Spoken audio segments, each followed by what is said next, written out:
Hello and welcome back to another episode of the Joshi Bar Podcast. Today's episode is a special one. We will be talking about the recent 5-star from Stardom. As always, I am one of your hosts. I am awesome, joined by. Hi, I'm Bio, and today we have a special guest joining us. If you want to introduce yourself. Hi, I'm Troy from Joshi Journals. Thanks for having me. Absolutely. Yeah, so awesome. It's time to back up because the girlies are taking over. Okay. I, I, I didn't realize I ruled this podcast with an iron fist. You don't. It's just this is a special podcast for the gays and the ghouls. So sorry. Well, then why the fuck am I here? Right.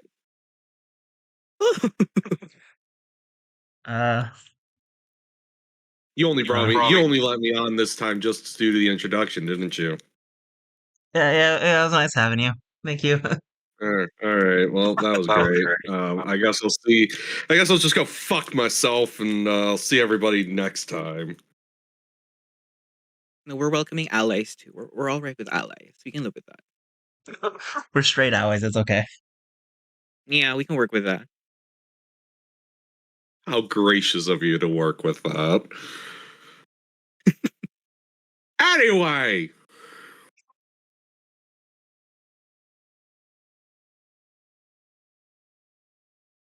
Oh! I thought y'all were in charge of this. Go ahead. We're just talking to you. I'm Okay. just All talking right. to All right, on tap will be the recap of the 2025 5-star Grand Prix, which recently wrapped up with the finals. We'll be discussing, different things. Final four, we had those matches in the final. Give out some awards, have a nice discussion overall about the tournament. Which personally, I really like the tournament, but I can't speak for the other two people here. I like the start of it. I think once we started getting to playoff season, it started going down a bit. I mean, match quality was still there because it's still Stardom, but yeah. Right. Do we just want to start off with the first match of the Final Four, or is there anything we want to add? I have nothing to add. So started off with Osmi versus Rina, and I went into this and I was really pulling for a Rina win. Yeah. But Okada hates me, so that didn't happen. No, shut up. No, stop, shut up. All right. See, it's even funnier because you have a photo of Okada on this episode. Right. It was beautifully crafted by the man himself. There's nothing. No, I pushed for Azumi to win this. All right. It is time for Zoom to get her due. And she got her due. All right. Rina can win she's New Japan Strong Women's Champion. She has that. All right. Are you really putting that much stock into the strong division for New Japan? Right. I was gonna say it's Are cute. You really like? It's a singles belt that it's a singles belt. Osmi has a singles belt. We need to be happy about that. So I mean, I am happy she has a singles belt, but in terms of this tournament, I'm not saying I don't think she didn't deserve to win this. And Rina's still young. She can win next year or the year after. okay, this is her first 5-star, and she got to the semifinals. What more do you want? Her to win the whole thing. Well, now you're just being a greedy bitch. I will say though, I will say on the topic of being greedy, I feel like this tournament towards like the playoffs moving forward, like I really enjoyed it just because I'm biased as an Izumi fan. I don't know if that's the same with other people, but like for me, as a fan of Izumi, like going into it like at the start, I was kind of like, okay, she'll probably have a good showing, and yeah, like she's New Japan Strong Women's Champion. So I don't know if they'd put like, her in the finals because of that. But towards the end, like I was really enjoying this 5 star just for the sake of like rooting for Izumi and just seeing how far she could go. So I really enjoyed this for me. Yeah, like I still absolutely love Izumi, so like I'm not like upset Yeah, at that yeah, at all. right. It's like I was just kind of looking at it from so whoever wins and if they go after Saya, they're losing. Like it's kind of set on that. There's like Saya's not losing the belt soon, and I was like, and then they Yeah, had the whole match with Rina and SLK going to a draw, and that story they've been telling basically right. all year. So I was like, oh, it's a perfect time where we've had, the Cinderella winner, Saka Carrara, challenging for the red belt. That perhaps we have the 5 star winner challenge the white belt. Oh, okay. See, And I did not like that idea of having the 5 star winner challenge for the white belt. it's not the only time it's happened. Like, It's not the only time it's happened, but just as my own personal, I don't want to say biases, but like just personal, like looking at a tournament like the 5 star, I feel Yeah. like it's something where it's like the winner should just get that shot at should just take that shot at the red belt. I mean, see, yeah, I the mean, worst yeah, part is the that might not be happening Cinderella. either. Yeah, more on that later. Yeah, We don't need we'll to get talk into that about when we that right discuss the now. winner. But I just prefer it being the red belt. Um,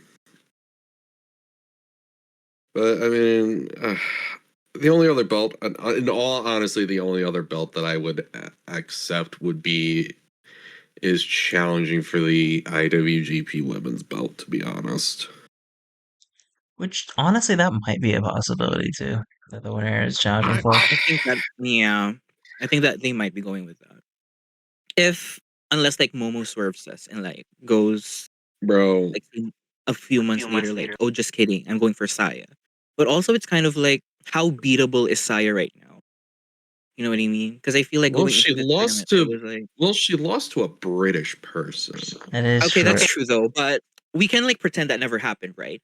But I I'm prefer not. it's that. I kind like of that. like, I'm not because but it like was I prefer wild. we just forget about the existence of that British person. we don't need to get into that right now. But She it's has kind a of like name bio.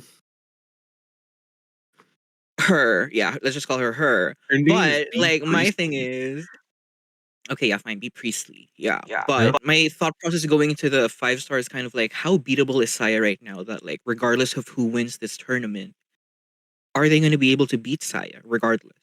So it's kind of like I wasn't sure of who to root for realistically because I had a premonition that whoever was going to win the 5 star might not beat Saya yet, especially with like how much of a draw she is, at least like in the Japanese crowd. Apparently, that's what they're saying. So I was not too sure of like how realistic it would be if the winner could dethrone Saya. So I was thinking that it could be possible that they might go for other belts. But then, yeah, I don't know anything. She's defending against like B Priestley like next week. So how am I supposed to Yes. know at this point? So I'll leave it at that. I mean, in theory, the next challenger after B should be Azumi because Azumi has a win over her. Right. Now that. So, who knows at that point? But I enjoyed the Azumi arena match. I thought it was a lot of fun. Yeah. I'm probably gonna speak on it a little bit more later when we get to the award section. Little Me too. wink, wink, nudge, nudge there. I probably won't. You're wrong. I'm just kidding. Oh, so now I'm wrong. Always, yep. Oh, Huh. Who's the one that on this podcast laid out how SOK would win this 5-star or Reno would win this 5-star and was wrong the entire time? So I never said SLK was winning this year's 5-star. First off, I did say she was making it to the finals. I never said she was winning, Mm. and Who was still wrong? we never got to discussing Rena's possibility of winning the 5-star on the podcast. Not You were so confident. You were so fucking confident on the show before the fucking playoffs. You were so confident that you're like, yeah, Rena's winning. I didn't have Rena making the playoffs or making the final four because we never discussed through the final four. I didn't think Rena was winning until we got to the final four. I had it always being sorry until the final four was announced. It was sorry winning. Still wrong. No, I was still wrong. Yeah, I said it was the most obvious final four, and none of them made it. So wrong. Right. Listen, I mean, like, I appreciate the unpredictability. Like, I wasn't sure if I Reno was loved making it the to the. unpredictability. I liked it too. I really liked it. I think that's why I enjoyed it towards the latter parts because I really didn't think like Rena would beat Natsupoi. Am I right? I think it was Natsupoi she beat before she made She the did. top four, right? Yeah, so I was like, yeah, they're probably putting like Natsupoi and Saudi there in the top four because, like, who knows at that point if they were gonna do a Natsupoi Saudi. Yeah, so I would have. I mean, I was wrong too. I was wrong too. Well, no, I was wrong too because I was like, damn, you could really sell this final as like fucking Sayori and Poi on opposite sides. Sayori goes to fight Poi's one of Poi's best friends in Suri. Meanwhile, Poi's still trying to get revenge for Tam against Kamatani and taking another crack at it. So, but I kind of like the final four they went with this time. I liked it a lot. Yeah, I think same here. Just because like never would have thought that Rina would have made it to the final four. Not that that's how I think of her as a wrestler. Like she's amazing. She's amazing. I just wasn't sure if Stardom was willing to like.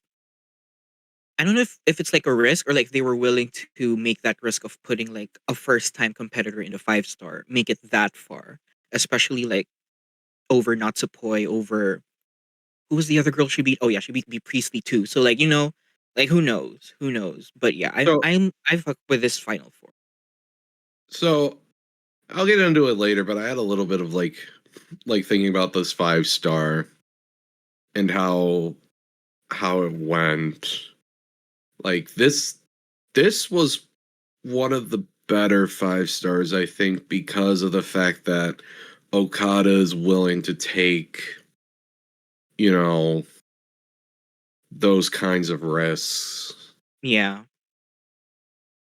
I don't think that it would be a surprise for me to say that I feel like I'm on the opposite end of that. But I'm gonna be real quick. If Hatman was still around, we never would have gotten this kind of 5-star final four. I'm just putting that out there. Yeah, I don't think he would have put Rina up there. He never would. Rina would not have gotten the push she was getting. Maybe I don't know. I'm not in defense of Hatman. Like, I mean, I'm not saying to defend Hatman. I'm just saying, like, right. This was a breath of fresh air, which, at least to me, that's how Stardom's been feeling for a while now.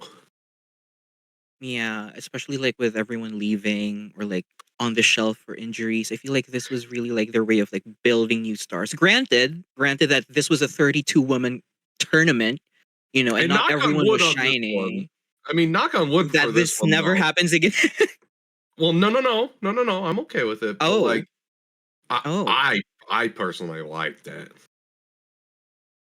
I like it for what it was like now. I mean, a 5-star was literally the focal point of everything of that month, and expanding it to 32 lets more people be in it, right? So like if we look at the people that weren't in it, in terms of course Shuri wasn't in it, of course Mike wasn't in it. they're injured. But the only people that weren't doing 5-star things were the new rookies.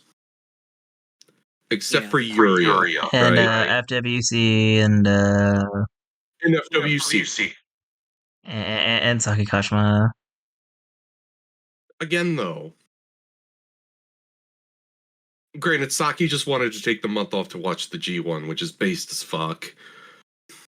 But Is still, that though, actually right? why? No, but that's just the Oh, running okay. canon for me because she's posted Okay. herself watching the G1 and not the 5-star Oh. at all.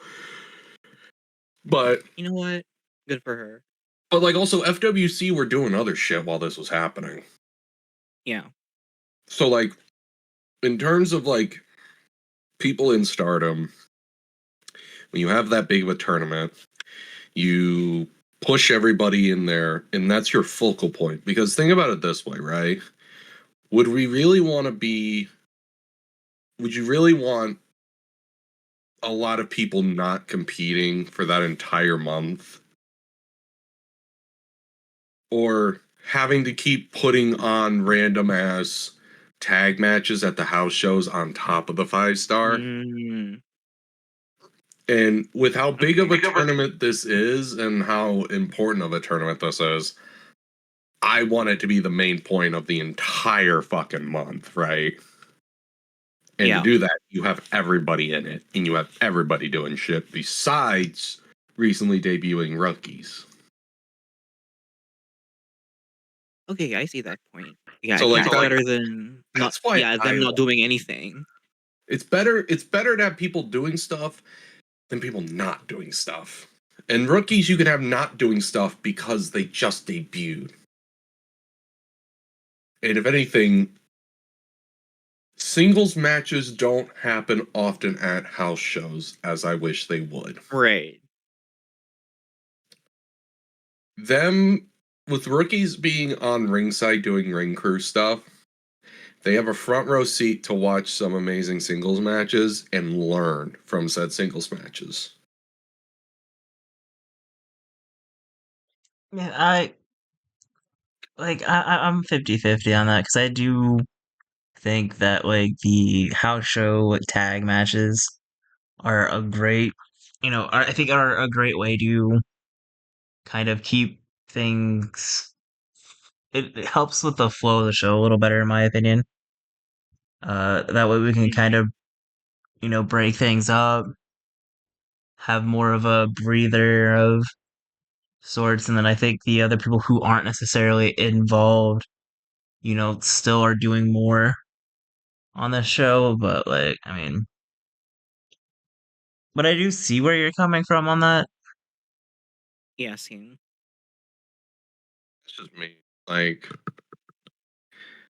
if you're telling me this is like your main tournament and instead of dragging it on where it used to be a month like months on tournament, but instead it's now more of a month tournament where, we're just it's all gas, no brakes.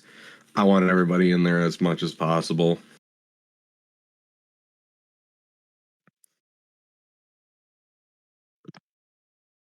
But that's just me. But other than that, we have not talked about Azumi Rina match like at all. Oh, right. Yeah. I Well, see. Well, I think it's more because I I forgot had that was a a plan thing. for it. Yeah. Because for a little bit of the spoiler stuff, because we're going to go and give awards to people in matches. I had like all the stuff that I was trying to save for that. But I mean, up to you if you want to. I can let you kind of discuss your thoughts on it because I'm kind of saving mine. Yeah, I mean, I'm also kind of saving mine, but just like for now, I guess like the match speaks for itself. Like I know they were in the same block, like Red Stars B, right? So they already faced before. So like going into this, I wasn't sure like would they have Azumi beat Rina twice, especially after the run that Rina's had in this tournament with like SLK, Natsupoi, etc. Um, so I wasn't expecting Azumi to take the win here, But after that match with like the showcase that they had, like the back and forths, the I don't want to say too much, but like the match speaks for itself, right? And I was very 50-50 on this because again, I wasn't sure if they wanted to have Azumi beat Rina again in the same tournament twice, especially with like bigger stakes on the playoffs. So I wasn't fully sure of who was taking the win, but I think that added to the excitement of the match on top of the wrestling itself. So yeah, the match speaks for itself. Like I vouch for it. It's my new comfort match. Anytime I need something to watch, Azumi versus Rina playoffs. Amazing. That's all for me. I don't remember if this was the one where I was like, I'm pretty sure they just killed each other. It might have been the next That, one. that was every match in this tournament. Yeah, I was gonna say. Man. Oh my god! Like, Those apron bumps this oh whole my tournament were god! This insane. tournament, Right. these apron spots were fucking crazy, man. Like, y'all. I, I get it, right? But please stop. I can't take some of these fucking ring apron spots. I'm pretty. Did you know the apron is the hardest part of the ring? I did. I did know that. So for anyone's information, yes. Which is more impressive how, I don't know, who was it? Fucking Poi throwing people from the rope, or Every match. fucking Momo giving fucking B drivers like there's no tomorrow. Fucking Ami, like, I don't know what you would call it, but like flipping them off the top rope onto the apron. Or, Bozilla throwing them, not clearing the rope. Yeah, That was bad. Anywho, how about Sayori Momo?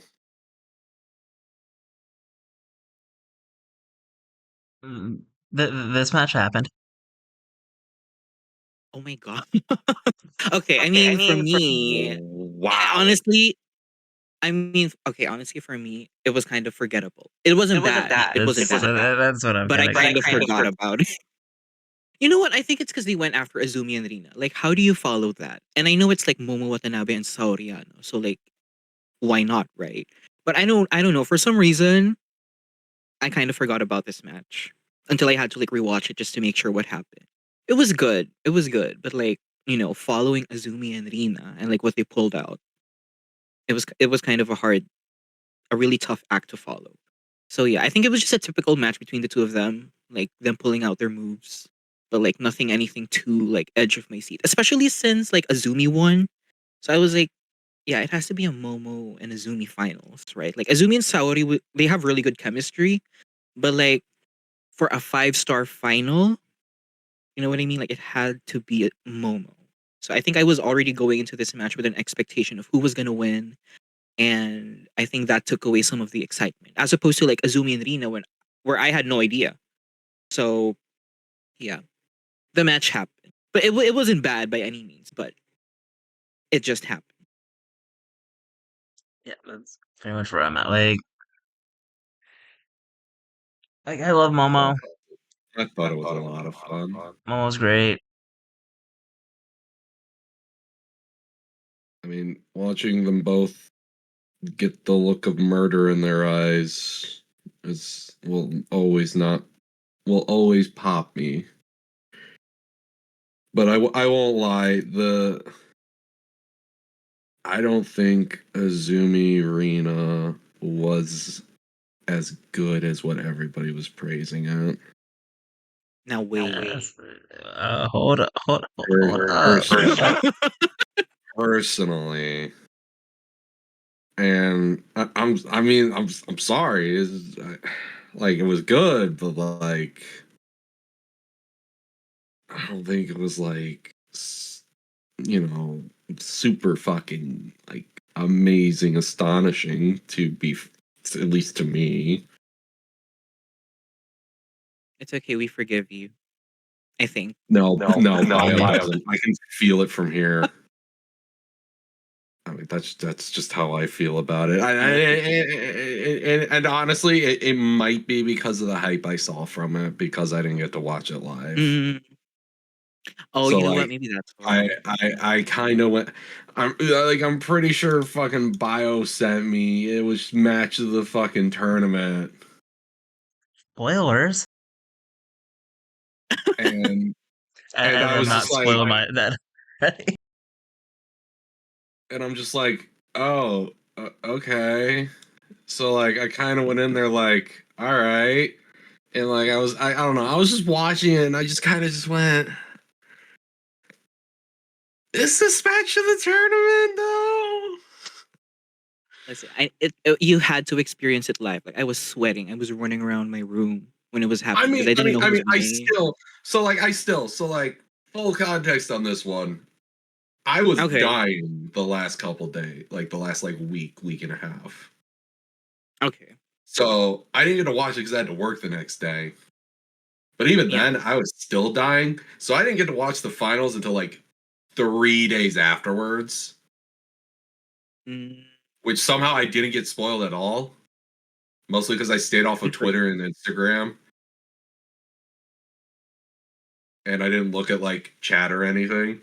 The only person I talked to during that time was Bio, and Bio knew that I would fly to their home and beat the shit out of them if they spoiled the 5-star for me.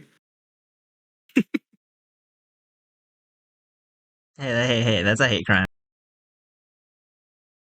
I'm mm. not beating you because of anything else. I'm beating you because you would have spoiled the 5-star for me. That's not a hate crime.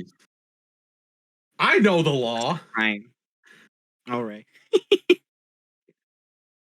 Sure, we can file it under a hate crime because I hate that you spoiled it for me. But and honestly, the only parts of the show that I watched was the 5-star stuff because I got to a point where I'm like, Yeah. I physically cannot keep myself awake to sit through this entire show as much as I would love to. I will just skip around You mean to tell and me watch that the you 5-star skipped stuff. Kyoko? You, I don't remember the match. I just remember Oh, that you don't even Kyoko and Emma remember, win it. but you're still yelling at me like, "Oh, you're scared, Kyoko." Interesting. Our rookie goat Kyoko. Kyoko's good. Emma's good. They're all good. They're all too good. But that's for another time. But We should just do a whole video just Sayori, talking about all the like oh my god, we just still going would. all over like the Joshi rookies and who to keep an eye on, and that'd be a good video. Anybody that's debuts for Stardom, keep an eye on. For sure. But that's also because I only watch mainly Stardom. Because we don't watch the fields here. Um, but yeah, I mean, I was at least on the edge of my seat for a lot of the show. At least the matches I watched.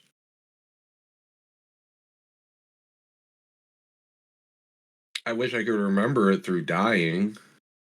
No, I honestly I'm glad that Awesome waited a few days to watch it for the one fact of the Azumi Arena match results, because I was just like, I don't want to hear it.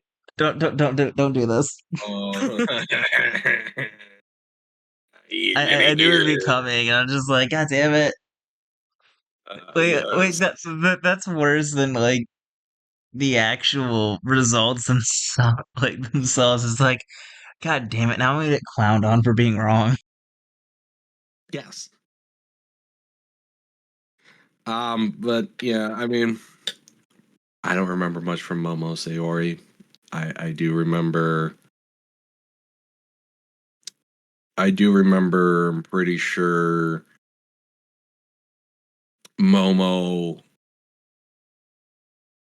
caving in Sayori's fucking face in with a punt. which Oh yeah, I do I remember that. love. I love that Momo does a punt now. I love that Now shit. she's been doing that since like I think she's been doing it for a yeah, she's been while. doing that for since the start of her heel run. Look, I don't have the greatest memory, okay? I That's started fair enough. noticing it more recently, all right? Leave me alone. Yeah, I remember she used to like throw like the wrench in her kick pad too to do it, So beast.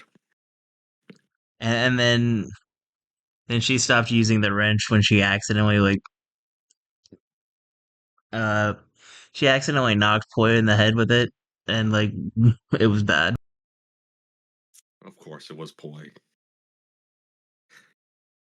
But the finals. Azumi versus Momo. Because the story's always been about Queen's Quest. Oh, immediately. It's All right, always all been right. about Queen's Let me get Quest. my first hot take out of the way. Oh, here we Oh go. god, I'm scared. I will say, all right. The Queen's Quest lore came in a year too late. I'm sorry. Okay, yeah. It's All right. never too late. Yeah, kind of is. It's never too late, Bio. Never too late for lore. It kind of is. I think most of it kind of fell away at this point. I think Neo Genesis has been doing too much as Neo Genesis. Um, Momo's just been Momo for a while, but like Queen's Quest Azumi and Neo Genesis Azumi are almost two different people in my mind. Uh, Yeah. I think I think we're just too far removed from the Queen's I Quest stuff I for it to really mean matter to me in a way. I mean I think the only real big difference is Azumi's allowed to like be a bit more goofy with it. She's a lot more fun of a wrestler now. Not saying that she wasn't fun in Queen's Quest, Yeah, I but see. like but she's grown a lot, and I feel like there's already that kind of disconnect, especially with the fact of Stardom getting a lot more new fans post Queen's Quest. That I think Right. a lot of the newer people coming in just aren't familiar with it. They're like, there's already like the people who are so new that they aren't even aware of Queen's Quest existence, and then Yeah. even more are new enough to not know that Momo was a part of Queen's Quest. Right. So like for it to be Queen's Quest lore is like I feel like it's just a little too late. Uh, Never too late. Well, my Has take on like Tam taught you nothing? It is never too late with lore. right. It is never too late. am I really the person you want to use that line on? Yeah, I was gonna say never mind. Yeah, I am going to use that line on you, Bio, because I'm right. Okay. Well, And you're not going to I still say really shit because everyone's going to come after you on Twitter. yeah. And I know. I said enough, and they're gonna come after me for that. Nah, see, they're going to come after me now because I just said I didn't think Azumi Rina was that good. Good, you deserve it. Oh, okay. Yeah, I I'm understand. sorry. Yeah, you I kind of mean, do. let me rephrase that. I don't think it was as good as what everybody keeps saying it was. It was still good, but I don't think it was like super, super, super good. But now that you bring that up, no, because I've had people literally go on to me when I said that Neo Genesis should have won Faction of the Year when like Cosmic Angels won it, and I said that Neo Genesis should have won it, and like they like immediately jumped on me screaming Well, about how I you were hate Tam so wrong. much, and I was just like, That's because you were wrong. I wasn't, but okay. You were. But it like, had nothing to do with Tam. I just thought the Neo Genesis had such a fun year. They were really Well, killing it. you've done your gimmick so much that anytime you say anything bad like about Cosmic, people are gonna just take it as you hate Tam. But I digress. Here's the thing about that gimmick. That was far less my gimmick and more everybody else throwing that on me. I've made my opinions.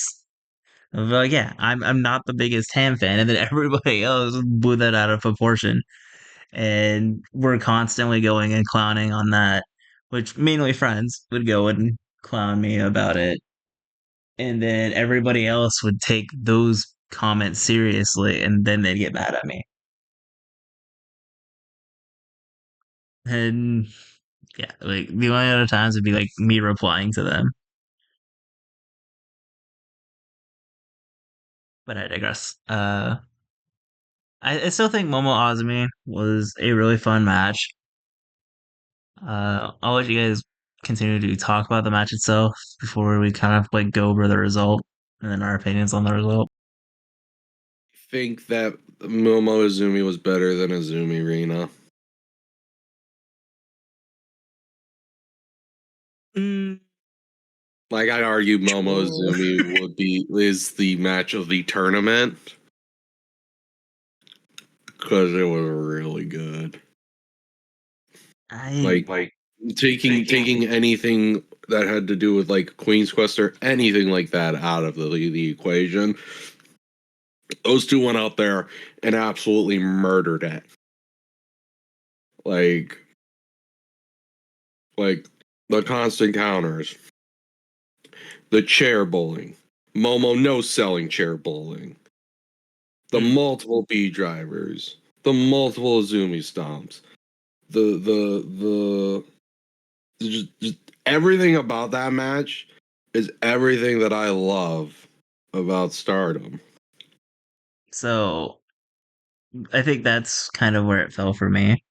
Is I felt especially like closer to the end of the match, it started getting a bit too much, and I think that kind of is what separates it from Azumi Arena for me. Is like they went out there and like they had that mission, but then it became okay. Now a little too much is going on, and we're starting to lose. We're starting to lose it a bit for me. Nope. I'm not like somebody that's like, oh, you're kicked out of the finisher. I'm gonna go and complain for an hour about it. But Well, yeah, that's because you're not a loser. but I also think that it gets to a time where it's like, okay, now we're doing a little too much. yeah, So no, I hard get that. disagree. So hard disagree on that one. I think they were doing the perfect amount for it because they both know each other way too well, and they both really want to beat the shit out of each other. Yeah, kind of. And and it even took I don't know how many fucking B drivers for Momo Yeah. to win, but it took some. Like I'm pretty sure. Oh, was this the one? Oh god damn! I really should. I really wish I took notes during these because I think it was this match where I literally just went, yeah, she just murdered Azumi.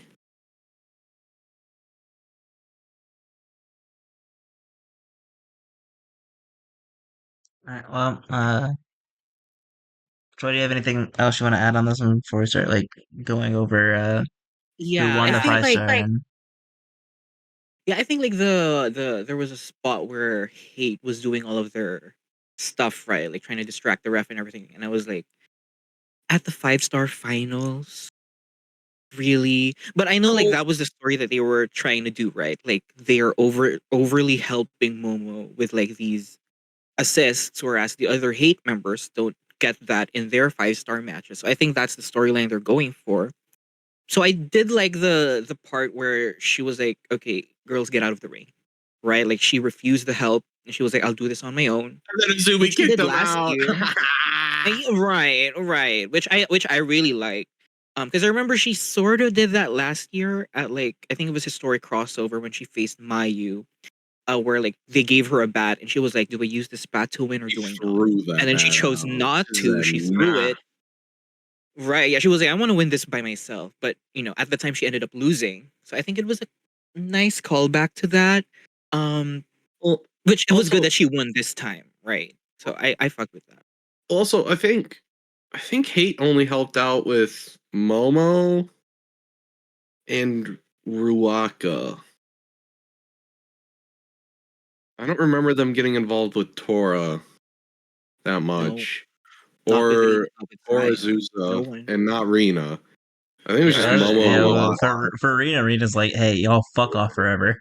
Like, Which I As mean, Rina which I doesn't need mean, shit. Like she can live off of her own. which I yeah, mean, like, Ruaka needs all the help she can get. man, like I think from this year, I think Ruaka's moved up a lot for me this year. Oh yeah, for sure. Like I No, feel like she's improved so much. Maybe it's no, not even an improvement. Maybe it's just she's actually caring a lot now. I don't think she gives a fuck. Well, actually, let me rephrase that. I don't think anything's really changed. I think she's just kind of going through the motions.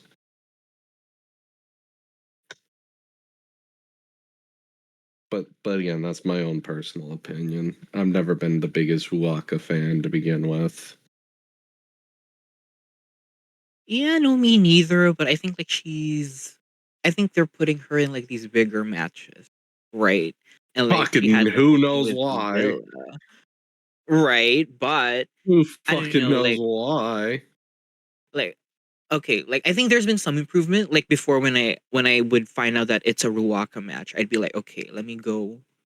I can. This is something I can skip. No shade to Ruaka, but like now, when I find out it's a Ruaka match, I'm like, okay, I might tune in for a bit. Or if it's the goddess belt match, since she's champion now, I know that she's gonna step it up because she's champ right now. So I think there's been some improvement in terms of like how I perceive her. In terms of moveset, I think she's busting out a little bit more new moves, but like, it's like she moved from a D to a C for me. Get what I mean? It's not That's like a around there. crazy jump, but like it's an improvement from how I used to see her. So yeah, I guess props to her on that. It's Like I something. have her above I have everybody above B, but I have her now above Hina and Waka.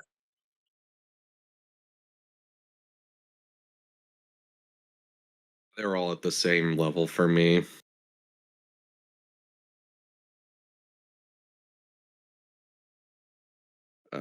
But yes, a Momo win happened, and I And couldn't be happier for her. Because again, let's be honest here. Hatman was never going to let her win a 5-star. so the only thing I'll say about that is Rossi was always big on Momo. It was Bushiro that wasn't. And maybe now they are, and it might be due to how much she's been doing over in the West and how big she's been getting over here. That helped attribute to that. The one thing I'll say is I am very happy for Momo because Momo deserves a 5-star win. She deserves a hell of a lot more. Yeah. But I'm also like, oh, because I have a good feeling of where this is going, and I'm not very happy because No, I have a it's bad like, feeling. It's not a good feeling. It's a bad feeling. It's the worst feeling possible. yeah. So I think it was her interview with Tokyo Sports. I could be wrong. She's done like 6 different magazine interviews from the Yeah. course of her 5-star win, where she said that she has no interest in the top prize in Stardom. Right It's like, now, at least. uh, That's a key word. Right now. and She lied. see, Momo is a troll, so like I don't know how much you can trust that. She's Bro, given kind of a Momo, different response in every like interview she's done. bro, she's working us all, and I love it. Uh, She better be. she's like, oh, That's the only outcome I'm accepting. She better be working us because I don't know. I don't see how else like this 5-star win could have been worth it if she doesn't go for the top title. For uh, she's like everybody else who holds a belt in America, in Mexico or Japan, like watch out because I'm coming for you. Please don't come for any help in Mexico, please. Please. Please don't. Triple A champion Momo. no. Why? Why? One, that's literally impossible. And I know two, it's so why funny. the fuck would you wish that upon us? Look, we are all wrong. She's going after the Super Asia belt for Choco Pro. Base. Okay, I can live with that. I can live with that. Base as fuck, because I get Space Saruka versus Momo. Right. Base as fuck. Let's go. This is a good timeline. But I'm intrigued to see where it all lies at the end. I would like to think that the winner of the 5-star cannot just go challenge for a title in another promotion because that doesn't make sense. Yeah, but that's also like the most Okada move ever. But is it really his move or is it the company's move? I would say his because this only started happening when he took over. I don't remember the last guy from Bushy Road who was doing a lot of the booking. I can't remember his name, and that bugs me. But Momo has mentioned a name in another interview, and I am only bringing this up because I want to watch the downfall of Awesome and Joshi Journals because it's gonna be fun. Wait. You'll see because Momo mentioned that maybe she's gonna go after Mercedes so she can finally get that win over her. Okay. And Okay. No, we will not do that. Why? Why would we do that? Why would we just keep feeding the fraud machine? Why, Momo? Why? All right. You're not gonna fucking win from the fucking fraud machine. Why? Why? I don't want to watch Momo get pinned by Mercedes again. All right. I don't want to watch any Joshi get pinned by Mercedes ever again. All right.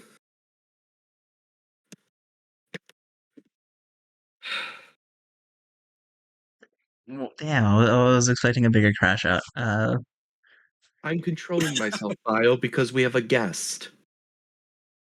Thank you. Listen.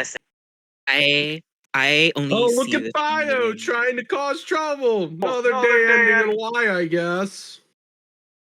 So we need this. We need to have this discussion. Okay, like the way I see it, there's only one valid way for me how this Momo win goes. So she wins a 5-star, right? She's going on all of these interviews, going like, "Oh, I'm not interested in the top title right now." So like, Saya's going all like, "Oh, okay, she doesn't plan on going for me. I don't care. Like, who's gonna face me now, right?" All Allegedly. trap. And then now Momo is like name dropping, like, I want to go for Mercedes for the TBS belt, or I want to go for, I don't know if she mentioned Sari for the IWGP belt. And what I can see, at it. she better, but the way I can She's see hinted at everything. Okay, that's true.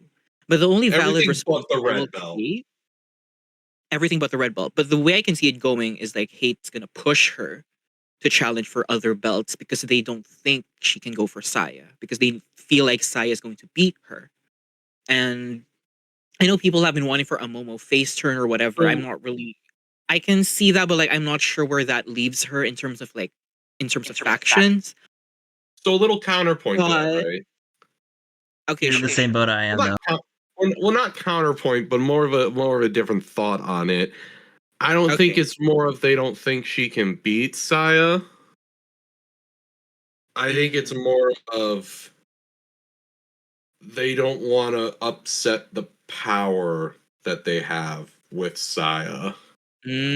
Because okay, yeah. Saya's I the think that's one that's going out there and doing all those interviews. She's on TV right. constantly. She's doing something, right? Right. So they don't want to upset that power. Well, not power, but like they don't want to upset that until they're like kind of ready for it. Okay, yeah, I think that's a better way to say it, or like better way to phrase it. But regardless, I Like think they they're really like want. Saya's the golden goose for them, Yeah, yeah. and they So I don't think want they to upset want. the golden goose. Yeah, so it's like I think whatever their like thought process is, like I think they really want to push her away from challenging Saya, and then so whatever Momo chooses or whatever she hints at in these interviews, ideally, like I hope she pretends she's going for the IWGP just because she has that thing with Seri going on, like they're 1-1. But ideally for me, I want her to like last minute back out or something. I don't know how this is gonna happen, but she's gonna back out and she's gonna turn her back on Hate and then go for Saya. That's the only valid way I can see this going. Because if she challenges Or for a title I outside, so good. I or don't know. Hate says, "All right, we're done with this Saya. You know, That's where I'm going. we're we're done with Oh, this Saya. Like, are you really like a member, right? Like, are you really a heel with us? wait, Like, wait, Yeah. good though. See that's where I was gonna go. Is like, are because you I was gonna say, really a heel? Because you're kind of like, I don't know, Saya. You're with how you act and everything. Little doubts I might fuck there. with this more actually.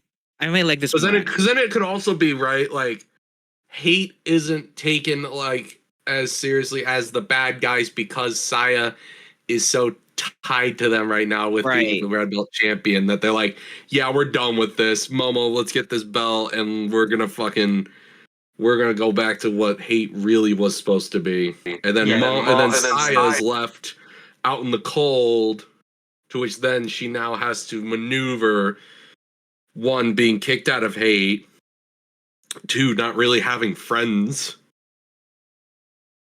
but then also the only person that's gonna be her friend it's is Carrara. Carrara. Yeah. Well, I don't know. Did we already have this discussion? Because this is And then almost I exactly get to like the have same thing that I was thinking. and then I get to have that story run with Saya and Carrara. Because yeah, that's almost the I'm exact so direction giddy that it was thinking going. about it. Is that everybody's like, yeah, because It, the it, general it, consensus that everybody is going is that, oh, Momo's gonna turn, she's gonna turn on Hate, she's gonna be a face again, and I don't see a world where that's happening. I don't Uh, know where the she would world that fit in I the saw was landscape of that Hate things. kicks out Saya, and Interesting. Saya is the one who turns, and yeah, like I think they already built up to that, where it's going to be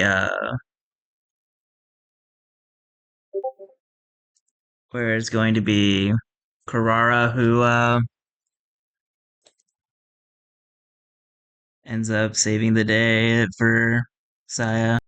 It's gonna be Saya loses and they kick her out, start beating the shit out of her, and Carrara's gonna be run down and throw herself on top of Saya.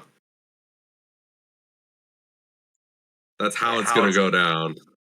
And I'm gonna be so here for it. I'm gonna be so happy because literally the dynamic's just gonna become Carrara trying to convince everybody that no, she's all right. She's good, everybody. Like, trust me, she's good. All right, she's made some mistakes, but we can forgive. It's So what Tam another would have wanted. so I think this would be a really interesting story between either Saya and Poi. Wait, so Because in this scenario, does Saya necessarily like join Cosmic Angels, or is she just eventually, I don't an ally? I don't Unofficial. think Okay. so I think that the way that it would go is Carrara would be like bringing Saya around, right? Like, Mm-hmm. forcing her to come around and everything. And there would be that, and like Saya would be really awkward because she's like, I hate her with a car and I made her retire.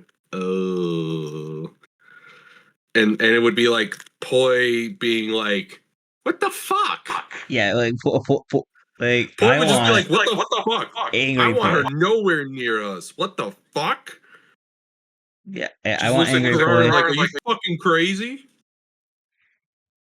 Yeah, like please, like angry Poi is insane, and I love her. Right. I mean, she did Uh, just change her hair. that too. Could be heading down this path, which I'm here for. And then it just turns into Sayori being like, oh shit. Sayori's gonna be the like calm one that's just like, ugh, boy, you need to calm down.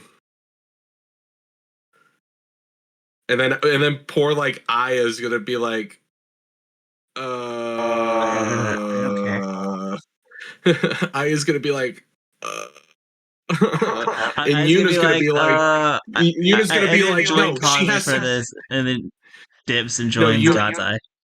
and Yuna's gonna be like, no, she has to go through a tropical examination. That's what I want. I want Carrara and Unimon to go and like take Saya on these like wacky ass adventures where like Saya is just so like out of it. Carrara and Unimon are like the happiest. I'm trying to think They're of trying, trying to cheer up Saya and get her like, you know, maybe post this. She's all mopey and like, she's just like. I think the idea would be is Saya would become so like depressed because the weight of all of her decisions finally catches up to her with not only the Queen's Quest disbandment, but then also the turning on Micah, the one that was trying to be her friend and, pick her up from post Queen's Quest, who she betrayed to join Hate. And then she thought she had new family in Hate who have just now cast her out. And she's lost her title. And now everything's come crashing down that really the only person that she can turn to would be Carrara. Okay, I can see that. God, just thinking about this, I want it to happen. My God. Okada, hire me. Let me write this. I think my biggest fear. Let me be RJ City for Stardom, please. Just let me write this. My biggest fear from this is we get Hate Saya versus Hate Momo. Saya wins. Nothing changes. I mean, it could be entirely a nothing burger. I mean, and that happens. I mean, I'm sure it's going to be a fantastic match between the two of them. Nothing comes of it, Yeah. but, that is a possibility. But I'd like to think that that's not what's going to happen, okay? All right, Bio? I mean, Well, I mean, worst case. that's worst case is Momo not challenging for the red belt and going after like Okay, yeah. an AEW belt or something. Which doesn't make sense at all. Even worse, she goes after an AEW belt and then announces that she signed with AEW. Oh no. She's gonna get That's stuck in absolutely nasty. ROH. Oh. My goodness. Much like Mina's stuck in ROH now and only shows up on the main roster because of Tony, and it's only just her being very good friends with Tony. Roommates, one might say. Roommates. Roommate. I don't want to think about that. Anyway, very happy for Momo, and I don't want to think about anything else. Yeah, we gotta live in the moment. You know, like Momo just won the We are 5 star. living in the moment. I can live with that for now. Well, a little off topic from Stardom for a second because we needed to cover it at some point. Speaking of Watanabe's and tournament wins, Miyu Watanabe picked up the Tokyo Princess Cup as well, which is crazy. I really think it should have been Aris, but I digress. I mean, Arisu's about to win the international belt, so That is true.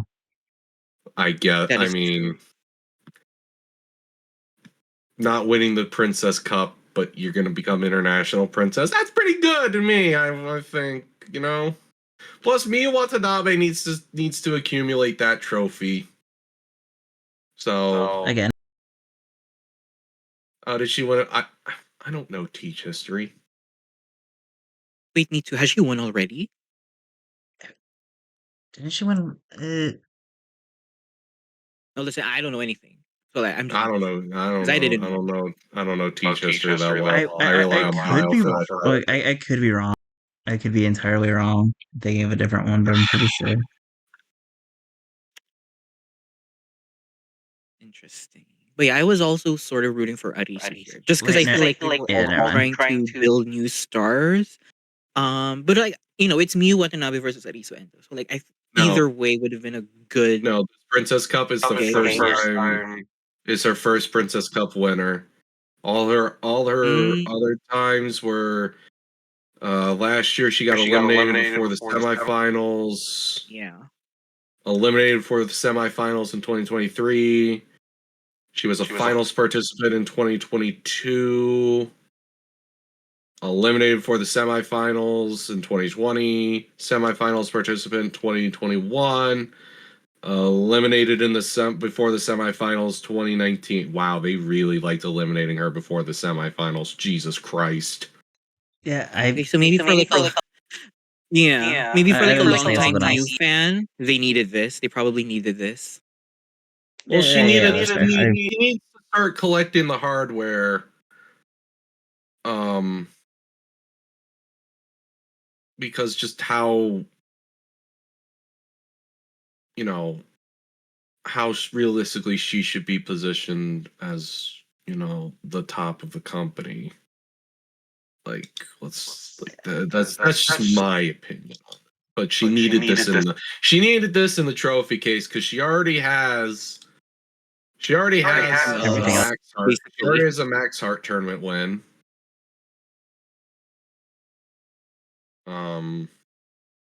Yeah, so she's won everything. she's won everything. Yep, she's won everything. So This she was like the needed. only thing left. Okay. Yep, this was the only thing left. Good for her. Good for her. Yeah, good for her. Happy for her. Yeah, Very happy. like I'm definitely not complaining because I love Miyu Watanabe. I don't know. It sounds like you're complaining, but Arisu's about to win the Aris is international just my favorite. Like, title. is my So, favorite in Teach. So I mean, there's bias there. I mean, that Arisu versus Suzume match for the title is going to go crazy again. Uh, yeah. The Mocha Miyamoto thing worries me. I'm so scared about that. Like, We're literally going through the exact same things that happened with Hikari Noah. Like, hey, she can't be on the show due to illness, and then she's been ill for months and drops the belt, and we're just not hearing anything from anybody, and it's like, if this happens again, somebody needs to investigate what the fuck's going on over there. yeah, like Maki leaving the way she left as well. Like, I am very concerned. There needs to be like something fuckity's going on over in Teach right now, and somebody needs to start talking.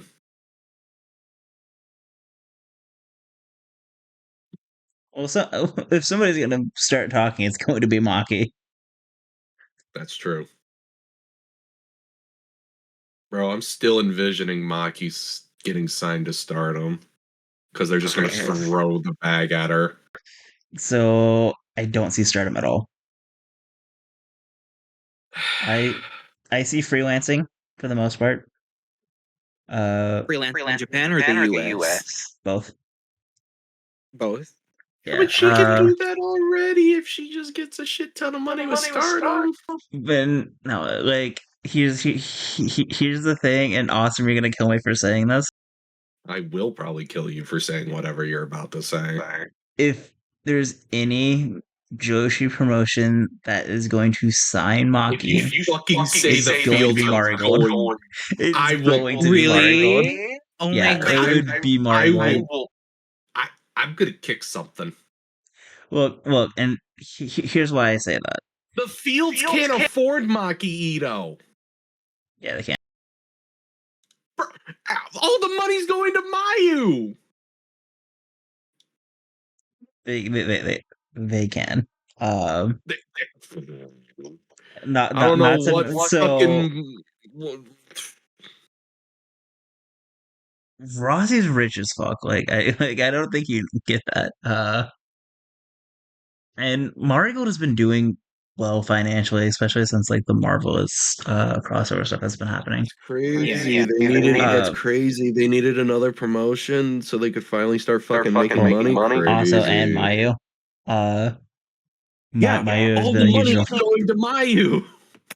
and but however, I don't see Stardom going and picking up Maki. I think that I think Stardom is at a point now where they're like, we're not trying to pick up people because we need to build who we have now.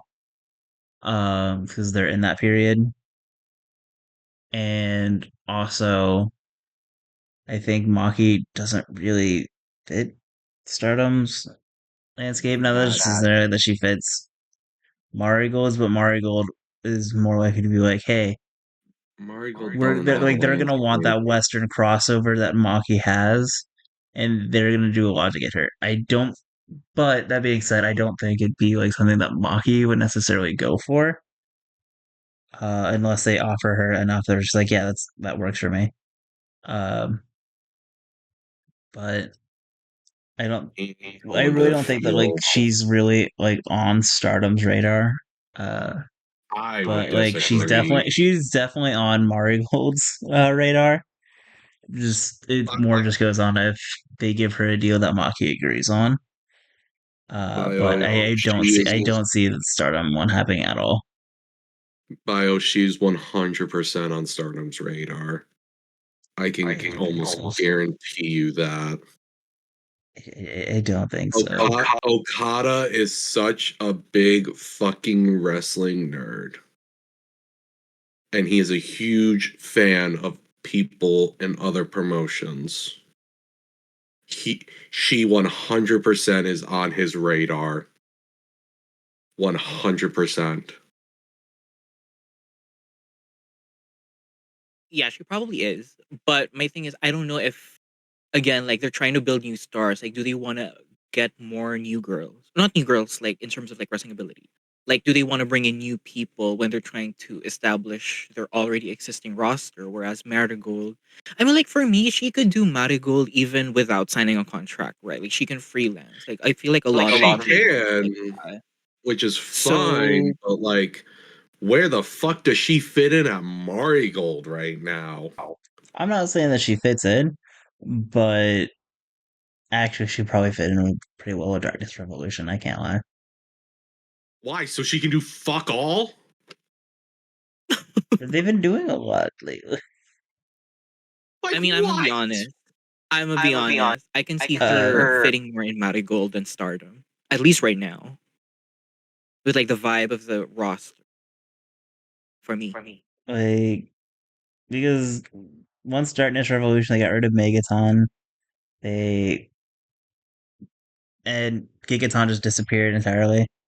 Thank Thankfully, God. uh, I mean now so to the new shit. Now, please leave the fields. Please. But like I think Go to Misa Choco Matsui Pro. has You'll be treated so much better. now in Choco Pro moves me. But Or Misa come home to Matsui has Stardom. been. We'll treat you better. I think Misa Matsui has definitely been killing it there, especially in Darkness Revolution. I mean, yeah, she's I been think killing Ria it for like Seto has been. Well, I mean, Misa Matsui is one of my favorite wrestlers, so like I can't say much on that. Me too.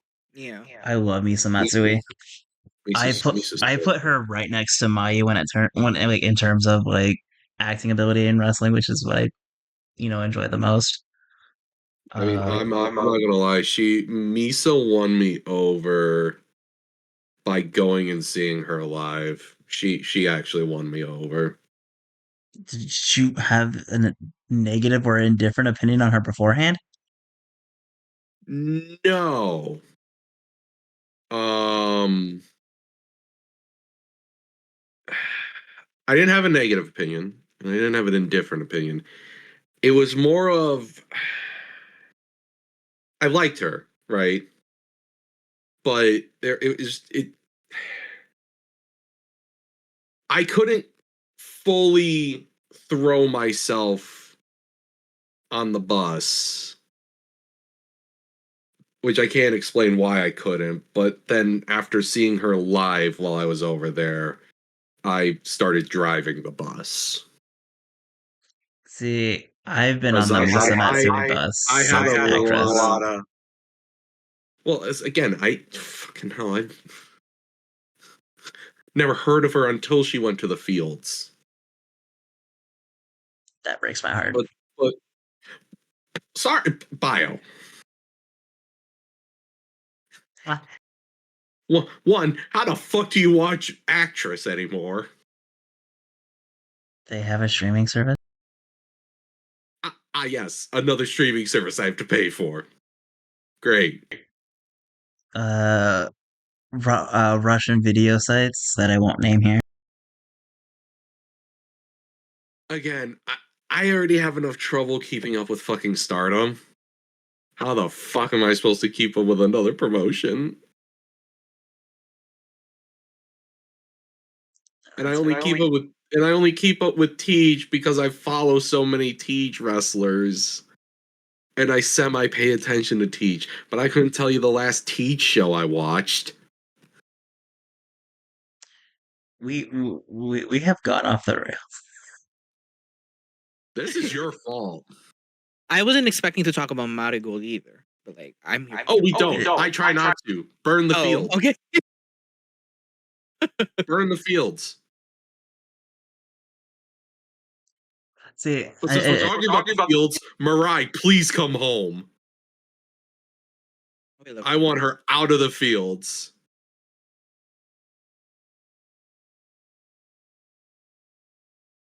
The Mirai treatment is appalling.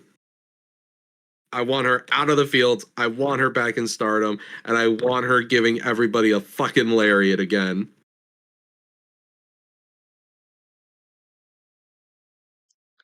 anyway, let's go back to the 5-star and the awards part. Uh, Before we get too on topic, because I almost went into whole tangents about Actress. So, uh, which one do we want to start off with? I don't know. You're the one that came up with the majority of them, so pick one. I guess we will go and talk about who we personally have as our MVP. Uh, Troy, since you're the guest, if you want to go ahead and give us your MVP of the tournament. All right. Well, for me, my MVP has to be Rina. Like, as I said earlier, like this tournament had 32 participants, and a good chunk of them were rookies, right? And I think again, like with Stardom doing this like 32 participant setup, it was really more of them like throwing in the less experienced girls to like really see what they can do. Because like if they take that risk, it's like there's no like bad return. Like it's a risk worth taking. Like if they sink or swim, you know, if they could benefit from it in the long run. Um and like with Rina, I consider her my MVP because I think she really made this tournament hers. Right? Like I think even without the win, like reaching the finals, I think reaching the top four in her first 5 star like is really a testament to like how much she's grown in the past few years, or even just this year, if we're being honest. Right? Like some of my favorite matches, actually no, all of my favorite matches in this tournament included her. Like her with SLK, her with Natsupoi, both times, her with Azumi, both times. Like I don't know, she just made this tournament hers. Like she really showed why, she deserves to be up in the rank, right? Like her as future champion was amazing, but like this year really just showed why she is that girl. And I think she's really one of the next top stars in Stardom, because like Yeah. again, we've had injuries with like Micah, with Shuri, with Tam retiring, with Mayu moving to Marigo. Like there's just so much free spots for, huge shoes to fill. And I feel like Rina is really one of the girls that I did not. I mean, I kind of expected it, but like she really just took it to another level. So it has to go to Rina for me for I MVP. love how I many love like her. fans Rena has like gained from this 5 star alone. Honestly, Because I've been yeah, somebody who's been a huge Rena fan for a while. A lot of that has to, a lot of that is started due to bias and like Hana being one of my favorites of all time. Um, and the obvious connection there. And then especially with her future reign, just watching just that quick improvement that Rina's has had, and now finally seeing a lot of people, talk about how much they love Rina now. I think that's awesome. And then you have the unfortunate opposite effect where Rina's just getting a lot of random unnecessary hate that, but like she has hate she's been getting a lot of hate, and it makes zero from sense because none of it. who? A lot of people, How? like, Anyway, here's the thing, and this is gonna come off incredibly wrong, but please, like, please listen before like there's any kind of uh response that might be in your heads and like on here, and then like or people listening, don't start typing. Let me finish. I understand Azumi hate more than I understand Rina hate, and it's not because I think Azumi now is wait. bad in any kind of way. I adore Azumi, but Azumi wrestles a high speed style, and the high speed style is not for everybody. There are a lot of people who don't like it, and there are a lot of people who really hate it. So I Okay, don't yeah. agree with it, but I understand more on that sense. Reina doesn't have anything like that. She doesn't have this divisive wrestling style that's either you're gonna love it or you're gonna hate it. She's not, she's not somebody who doesn't fit into, you know, that somebody like me would really get into with how much they are more on the theater side and, acting performance as well, storytelling, the stuff that I look into. She excels at, so, it's not alienating, my side of the fan base. In ring work has always been really solid. I don't get it at all, but I didn't there's know been a that was a thing lot of until it. you brought it up. So it's crazy. And she looks so much better. I mean, not that she didn't look good in the past. Like she looked amazing, right? But this version of Rina, just visually speaking, it's like I'm here to fuck shit up, right? I think it's the black leather. I think it's the black leather. I don't know, but The, she looks so the much leather, more the like long hair, she's like so it top looks draw so good. killer right now. So good. But yeah, amazing. Like she from really like the start of this tournament, she's like, all right, what? It's time I'm gonna show up and I'm gonna be extra cunty Hmm. now. As fuck, as fuck. She looks just. I don't know. She has my favorite gear right now in Stardom. I know people are going to disagree with me, but I don't care. She looks so sickening. I can't explain it. She looks so sickening. It's all right. See, there's a lot of gear I love in Stardom that I don't know if I could give it to Rena, but I'm also somebody who really Same. loves gear and like over analyzes it because it's like, oh my god, it's so cute, or it's this is so cool, or so on and so forth. Uh, if I said my favorite gear, everybody was just gonna go just like, oh no, fuck you, you're just biased. Okay, gotta hear it now. Even though I already know probably the answer. Still okay. Okay, yeah, that's fair. Yeah. So predictable. Yeah, I know. Yeah. So predictable, Bio. Yeah, what about it? So my MVP, I will say that Rena's definitely up there, and was debating putting her in this, but I think with you kind of going over all of your points, it's like, okay, I definitely would agree with it, but I also want to be like, okay, well, let me talk about somebody different then. Because my other two picks, uh, I will save the other one because I think Awesome might pick her, maybe. Mm. So I'll say that's I don't in even case know who Awesome I'm picking, so this is interesting. wants to pick her. And if not, then maybe I'll talk about it as an honorable mention after Awesome goes. But for my MVP, I'm going to give it to Maceira. Hmm. Oh. Ooh. Uh, I loved every one of her matches. I think that she brings such a fun dynamic and everything. Uh, she carried herself in such a fun way.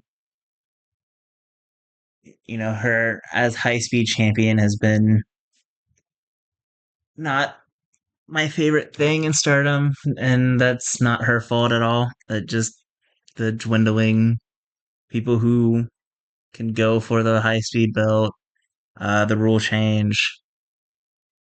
But I think she really got to go and step up and shine and kind of remind people who she is, in this tournament. And she got some surprising wins that I did not expect, and I think that was awesome. But yeah, awesome. Have you kind of decided yours? It's it's an interesting question, right? Because like in my heart, my MVP's Carrara. That's not who Because other was. I love what? Carrara, but What? this has been a pretty underwhelming tournament for her.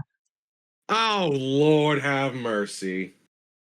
I don't think that's a You're hot take, though. joking. You're joking, right? I don't think that's a hot take on this one. How has she had an underwhelming tournament? It was just very uneventful. And like look, none of this is like any like shade on Carrara at all. Because I love Carrara. Like there's no shade intended. It's just it was clear that like she wasn't somebody who was designed to be spotlight on her in this tournament. Was another person kind of there to you know give people more points, and that was her role this year. I think that's unfortunate. That's kind of more what I'm going with. I would She have didn't probably have liked a different one outcome bad from match that. in this tournament. I'm not saying that She her didn't have matches were one bad. bad match in this tournament. She didn't get carried by anybody. Each match was entertaining in its most because it highlighted everything that Carrara is the underdog fighter who has to try twice as hard to get a win over somebody. And look, did I go into this tournament thinking she was fucking winning it all? Ah, God, no, no, no. And I'll be the first one to admit that. In my heart, did I want her to win? Abso-fucking-lutely. But I realized that it wasn't going to happen. But I don't think she had an underwhelming tournament whatsoever. She had the tournament exactly that she needed to have because there's only going up from here. This is her first 5-star. She also picked up a win over an eventual finalist in the 5 stars. So Okay, I mean, I think my point still stands. Like, I don't. This is You're I think going you're still taking lost that as to the me trying to final. go and like shade Carrara. Like, it's just the fact of how the 5 star, the nature of the 5 star, I should say.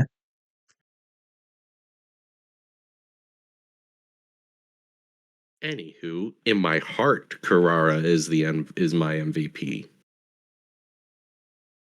But in my brain, um, I am going to give it to Azumi. Oh, okay, so it wasn't who I was thinking. So I don't know I'll have who to go you were back over it thinking, but I, because I was gonna say I, Ami. so here's the other thing too, right? Ami's also up there for me, but in terms of everything, I'm giving it to Azumi because this tournament also showed that Azumi is still one of the goddamn best around. Yeah. I will And say the can only thing is I don't shine. think that Azumi needed the 5 star to prove that because I think she's been proving that every day. Oh, well, That's why kind don't of I my just thing. go fuck myself then, Bio? Look, I just have to disagree with you on this podcast. You know that. That's how this works. Yeah, I'll just go fuck myself. No, go ahead. Continue. Right. I will agree with that statement that she's been proving it every single goddamn time she walks within those ropes. But but a 5 star final, just like you can't ignore her anymore. But also, I think it also shows in this tournament is they are they're willing to throw her now into more of a higher main event ceiling. Right. And that's key because she was always on the outside looking in. With some like, like a crumb thrown her way here and there. Now, you can't ignore her in Stardom. Like you can't. And I love that. But also the absolute brutal matches that she went through, especially the Rina into Momo match, with the performance she put on between those two, is nothing less than absolute superstar. Yeah. Now, Ami would be an honorable mention for me because Ami fucking went out there, balled out, showed off, didn't even miss a beat. You wouldn't even known she had surgery on her knee last year. Which is like insane. Like, And you have to put respect on Ami Sore's name because she is killing it right now. yeah, like if we're talking pure match quality alone, I think that Ami might have had one of the stronger tournaments, and I think the problem with both like my pick of May Sierra and the pick of Ami is May May even more so was May didn't even make it to the playoffs, and then Ami was eliminated in the first round. That Rena and Osmi honestly kind of make a little more sense just pure to having they There's got more to of a the parts where the yeah. matches were allowed to be longer. They were allowed to do a lot more. They got But deeper I into the also tournament, but Ami's should definitely be up there. But I would also like to throw like like a surprise. Did we talk about a surprise of the tournament? No, but that's one we could throw in there, and that's a great one we should add. Because I'm gonna say it right now. I'm putting Komomo on that. That's entirely valid. I don't think there's another point. Yeah, I think that's fair. Out. Oh my god.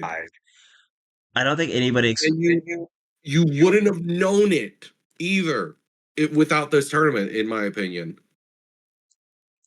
Yeah, Like we Awesome and I have been Komomo FC for a while, so yeah, Oh, but me too.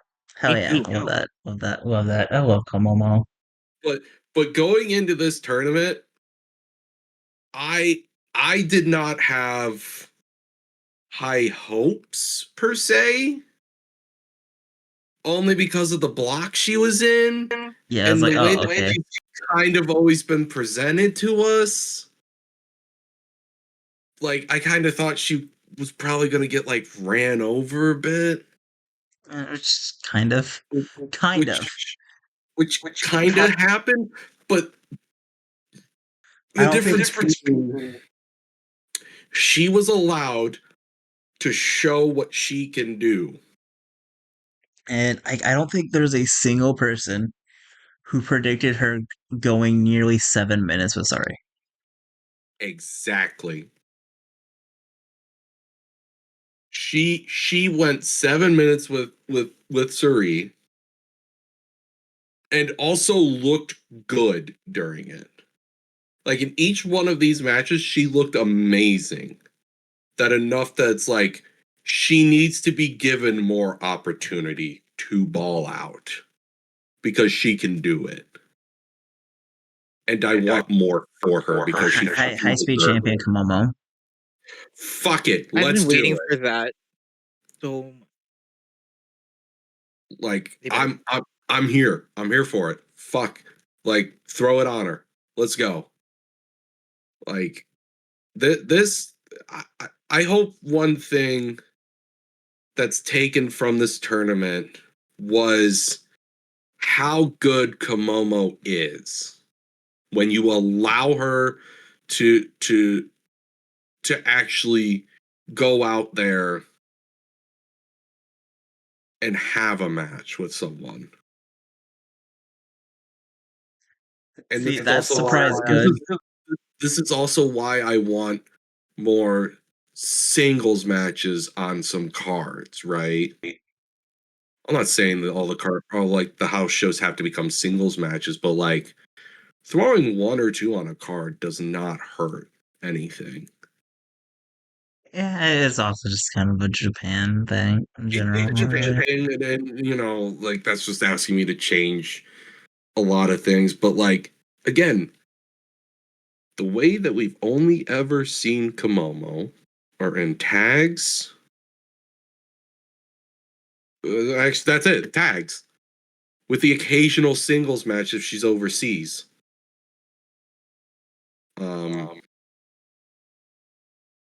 Like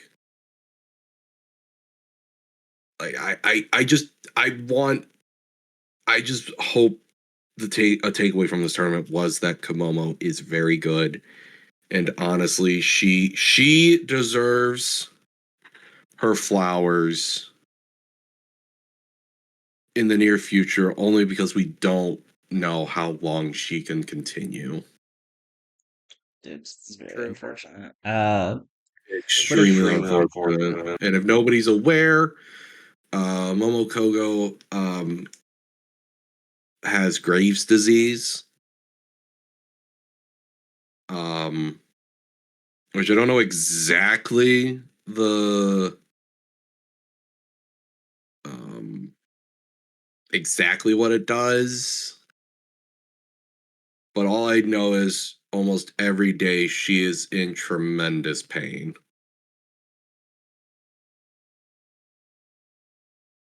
And she goes out there and is a wrestler. Taking bumps. Sometimes insane fucking bombs. Insane fucking bumps. And she's 40. She's really She really is Mayu's disciple, and that's She is such a disciple of Mayu, and scary it's at times. great. Oh yeah, it's very scary, but you know what? You know, I want I just want more for her. Oh, Graves' disease is an autoimmune disorder. Interesting. The more So you know. if we're talking about negative surprises, I gotta bring up the most annoying thing of all time. Osmar knows where this is going. Waka beating Ozzy's in 12 Oh, seconds. okay. I wanted to throw hands. I was so pissed. So, Troy, I don't know if you know this, but I'm a giant JTO fan. Uh, Oh yeah. Of course I know. so like seeing that treatment for Ozzy's was like this. Well, I'm trying to think of like another like moment that I can attest this to. So if we're gonna stick with Stardom, this was my how Cosmic fans reacted to Tora winning the red belt. Mm, all right. This was that moment for me. Which, by the way, I actually really like Tora winning the red belt, and I wish she would have had a longer, better reign than she did.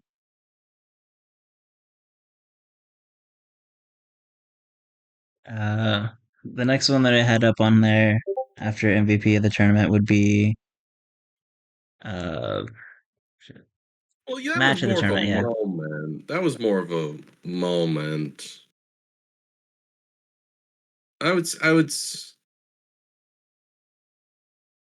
I guess we'll let it. I guess we can let that one be there. I was more going more sort towards people's surprises,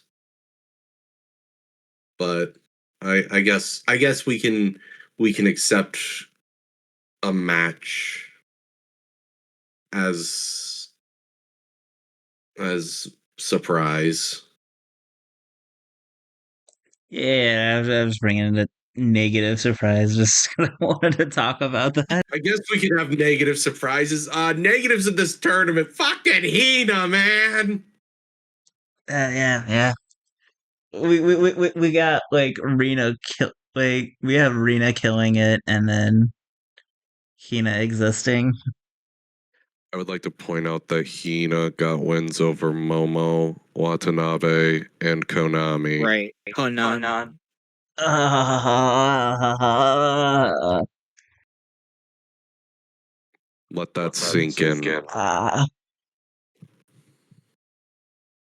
That was very interesting. Yeah. I didn't watch the matches live. I just saw like the results on Twitter. Like how Stardom posts them after like the Oh, Japanese account.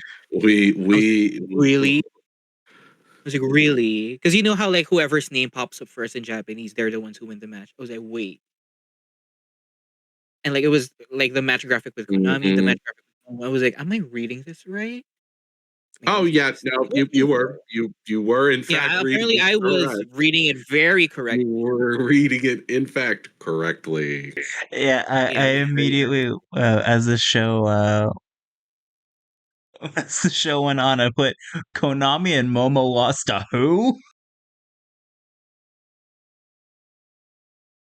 I will say Yeah, though, I will say though, I will say though, I really liked the match with Sari, Hina and Sari. The other ones, I haven't really seen much of them. I just saw the Grocery, results and I was just gro- shocked. grocery sold more for Momokogo than Hina did. yeah. And the Hina Oh, versus that's what I heard. Momokogo match, like for whatever reason, Hina just decided, yeah, I don't want to sell for you for like no reason whatsoever. Was no selling all of Komomo's offense, and I hated it. And then yeah, like Sari was selling more for Komomo. Oh my god. if Hina beat Komomo that day, she would have gotten the last spot. Oh my god.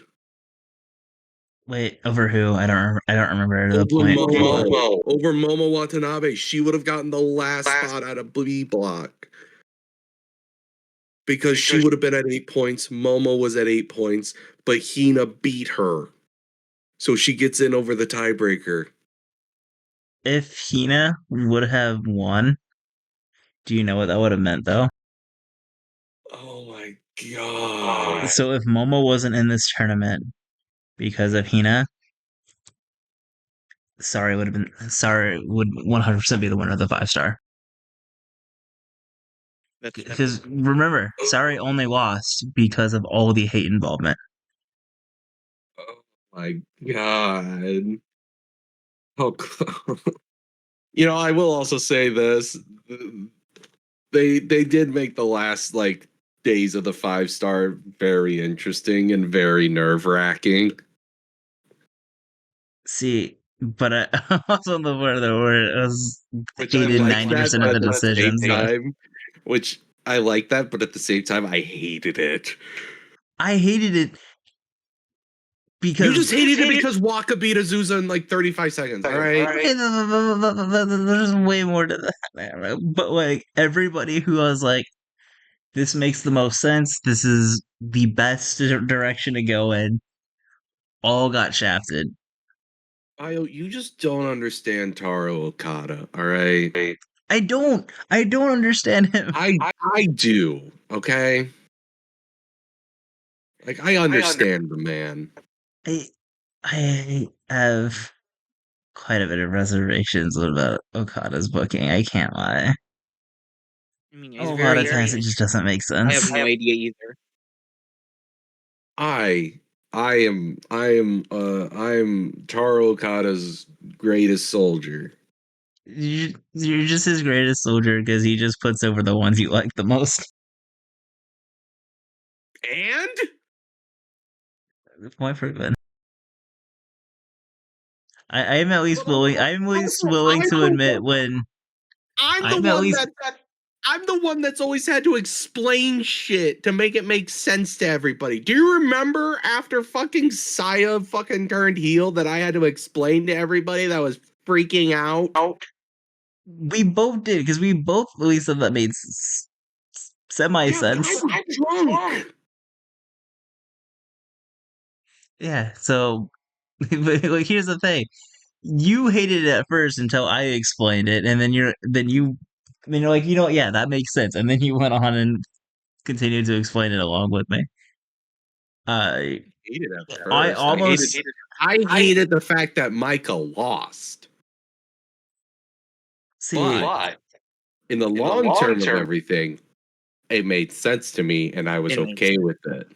I was, Yeah. which I honestly kind of regret that because I don't care much for heel Saya.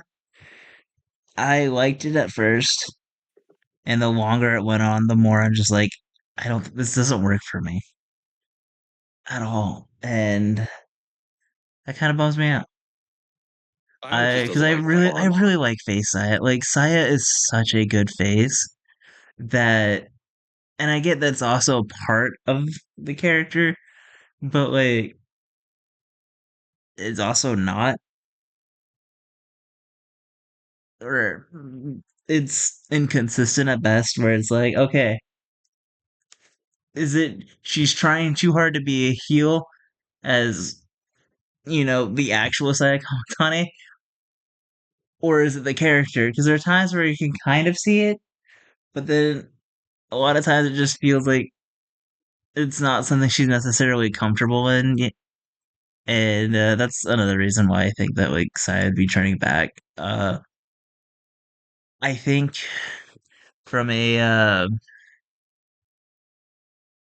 monetary value, uh, you know, turning Momo face and continuing as Saya as a heel is definitely the wrong move. 'Cause, again, you turn Momo face, she's nowhere to go. Like, I see a lot of people saying, "Oh, just put her in Neo Genesis. She can be with like Ozumi again." And it's like, no, no. There's No. no world where Momo fits in Neo No. Genesis. I God, hear that's too. God's Eye is always looking for members. See, here's the thing. There's too many fucking people in God's Eye, and I'm saying this as a God's Eye NWI, shooter. baby. I am 100% behind God's Eye. Definitely doesn't fit in stars. And honestly, if Momo were to leave Hate, she should have her own faction. The problem with that is there's nobody for that faction. Yeah, like everyone's in somewhere right now. So like, Yep. where does that leave? She would have to take a bunch of rookies, which She could, that could like, be that could be interesting now that I think about it, right? All right. Like the absolute veteran taking all the rookies on. Wait, hold on. I'm kind of moved by this. okay, but we know Kyuko has to go with her girlfriend and Mivito Oka. We don't know this for sure, Bio. Look, You can't be Kyoko and spreading Akira are a thing, and you misinformation can't like convince me this. otherwise. We are a reputable podcast. You cannot be spreading misinformation like this. All right? Oh, please, everybody did it with Aphrodite. Okay, but that shit, you can't call yourself Aphrodite, all right? And not like, come on. Not look. I am look.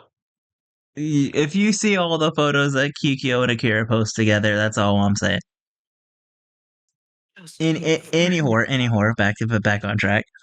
Uh, because yeah, and then Emma is probably Neo Genesis.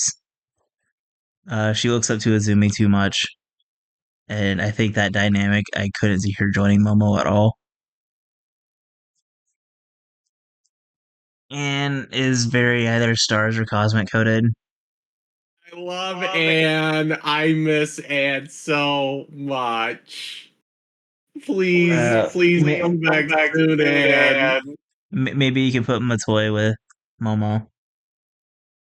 No, And I know Matoy's either going fucking stars or Neo Genesis. and yeah, so there's all of your rookies. So we've already spread all of them out. Just a quick rundown of all the rookies. Yeah. I mean, look, And- again, I'm just saying a big veteran that takes all the rookies on with yeah, I'm just moved by that. Okay? but like the one rookie that is like, okay, well, you can send her with Momo. You immediately were like, no, she has to go here. Bio. You just laid out how nobody else could go with her, but yet I say no. The one you say she could. I'm like, This was your idea. This was your I know idea. this was my idea, and of course you had to just shit all over it. But here's the thing. I gave you one, and you immediately turned it down. Well, you immediately turned everybody else into no. They have to go here, and they have to go here, and they're too coded to do this, and here.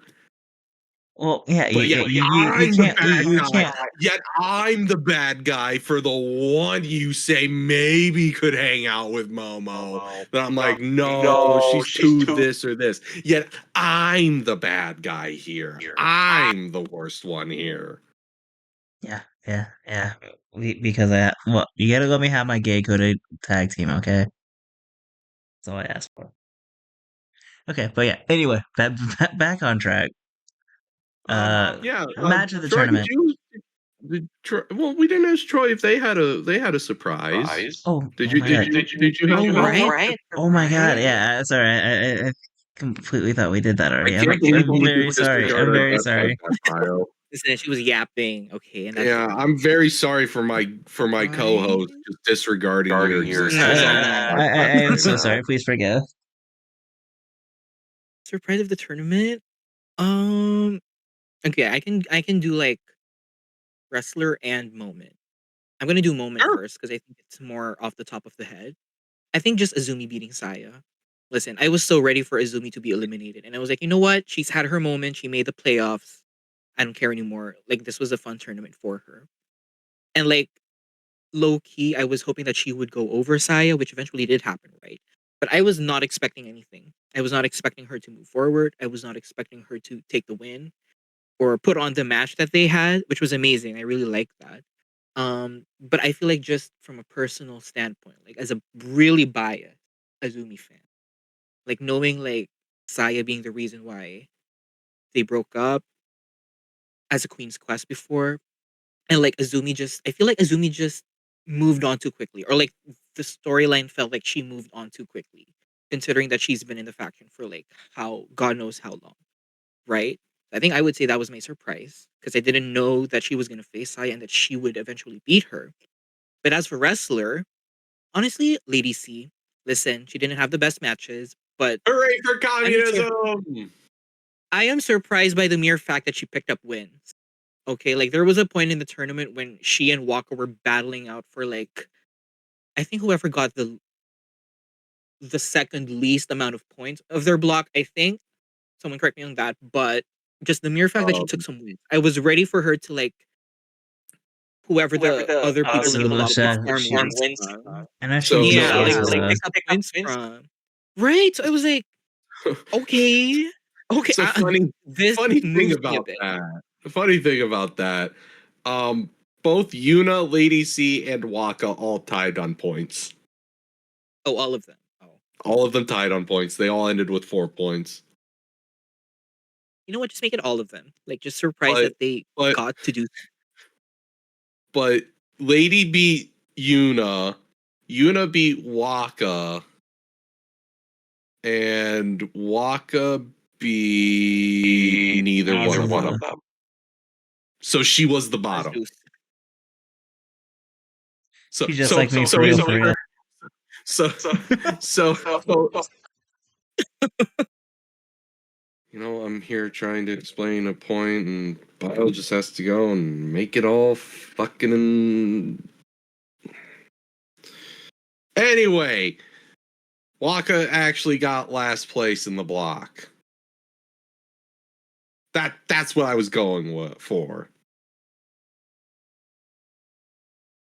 So Listen, Bio my had to make it expectation. dirty. Listen, God. listen, my expectation for Lady C was 0 points. I So mean, when I say that she exceeded my expectations, that says a lot. I think everybody kind of did, but in true Right. communism fashion, people just needed to share points with her. True. True. So I was gonna say best match of the tournament, but I feel like I have to segue on here. I'm gonna go with the worst match of the tournament. You already said it. Oh, I said it in our previous discussion before we started the podcast, but uh, it's B Priestley versus Lady C. Oh, right, that happened. Yeah, I'm sorry, Lady C. You deserve better. It's not your Yeah. fault. It's not your fault.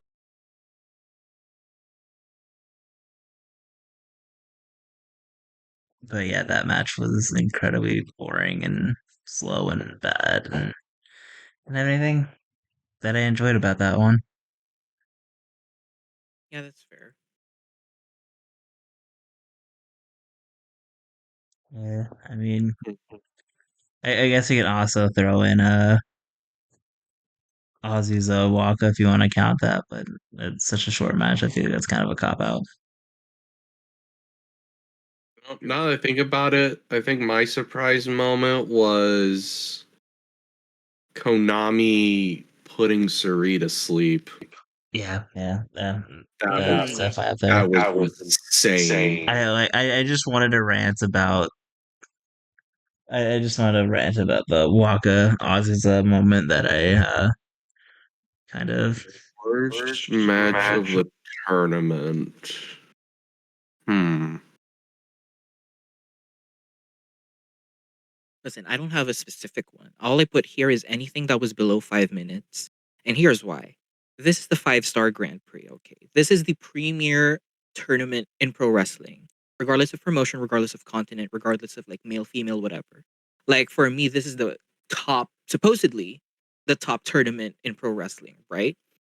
And like, I feel like I know, again, they put lots of rookies in it to like, throw them in the waters and see what they can do, if they can sink or swim.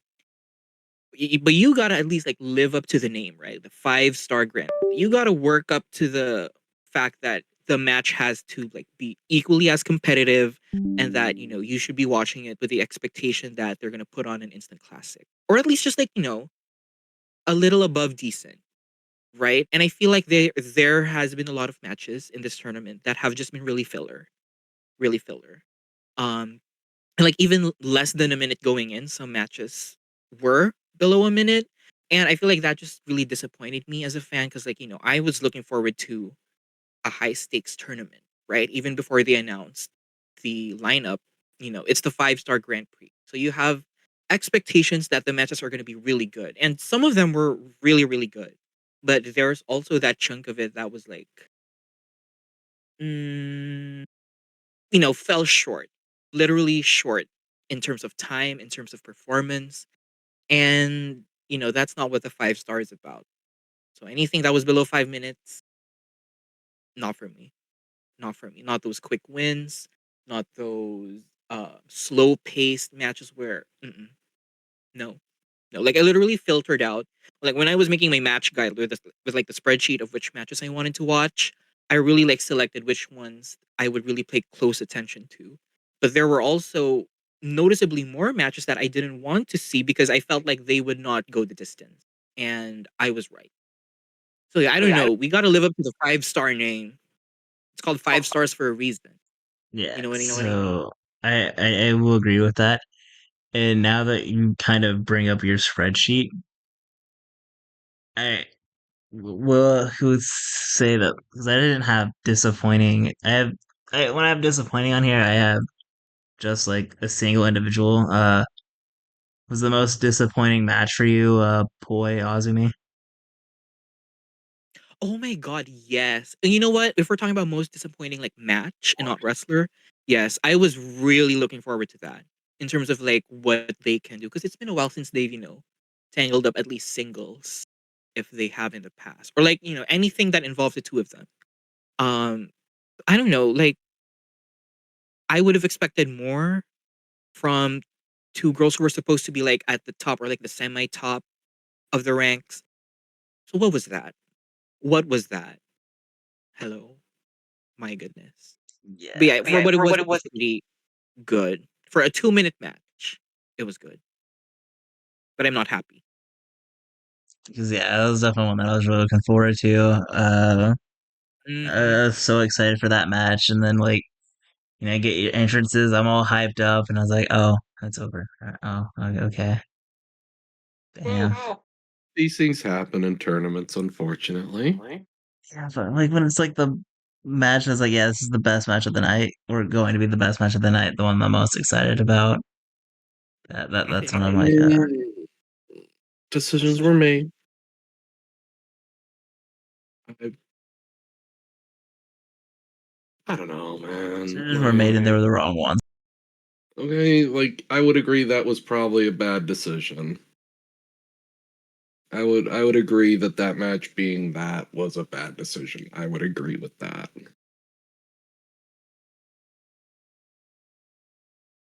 But yeah, that's awesome. What was your least favorite match in the tournament? Or yeah, I said that right. I don't know why I stopped myself.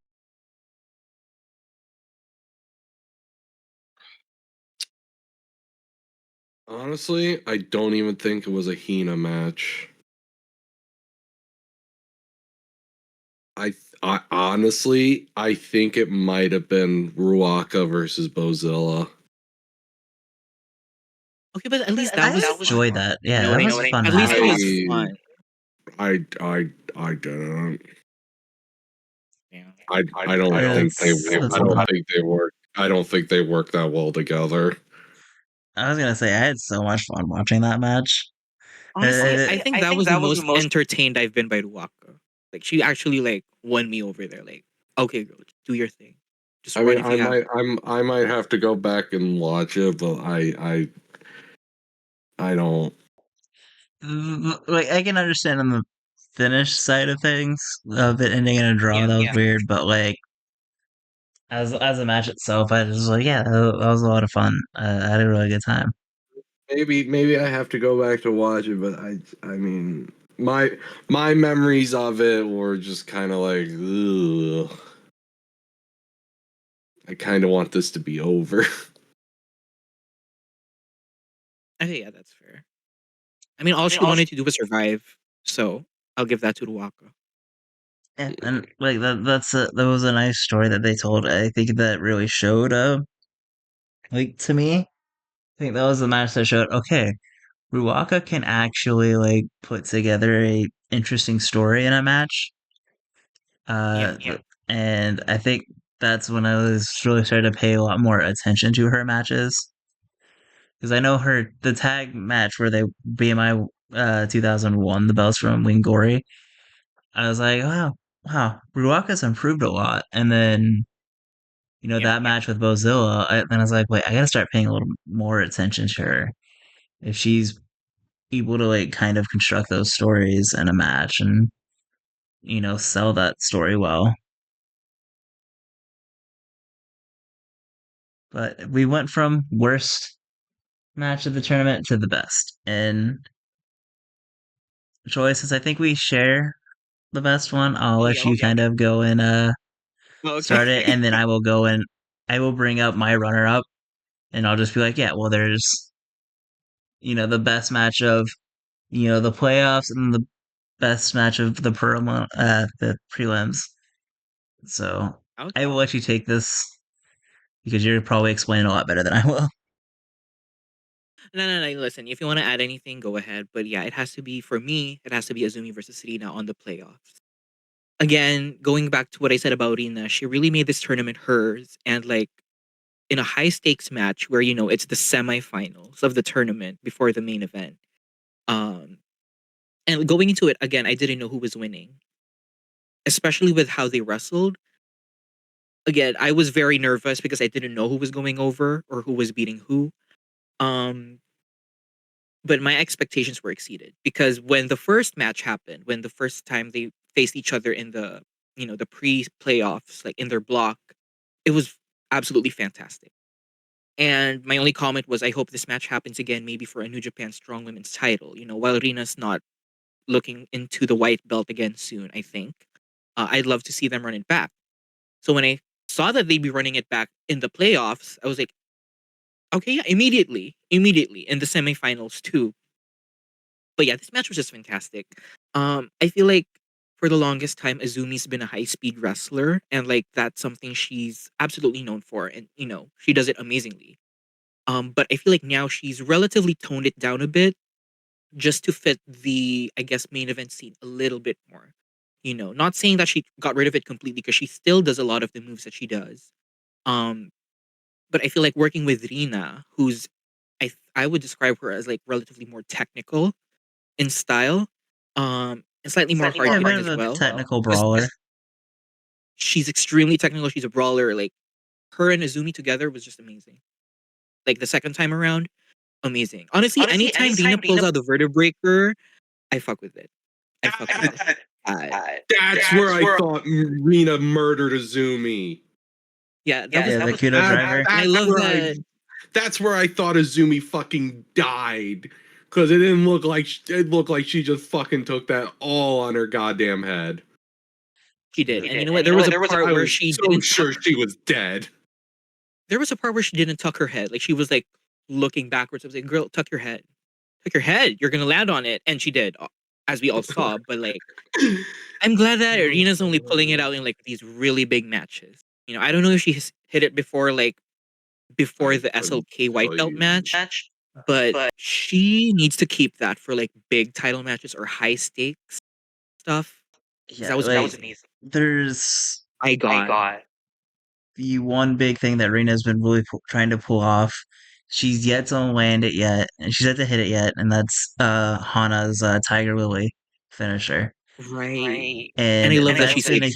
huge thing for her this year. So it's like with how the SLK match ended in a draw, like it fully confirmed to me because I've been saying it since SLK won the belt that Rena's going to be the one to take it from her, and that fully confirms it. And I think that it's going to probably, uh, probably Dream Queendom would be my guess, where she hits the Tiger Lily on SLK and wins the belt, and I'm going to be sobbing hardcore because, as you know, like the white belt was the belt that Hana always wanted to get.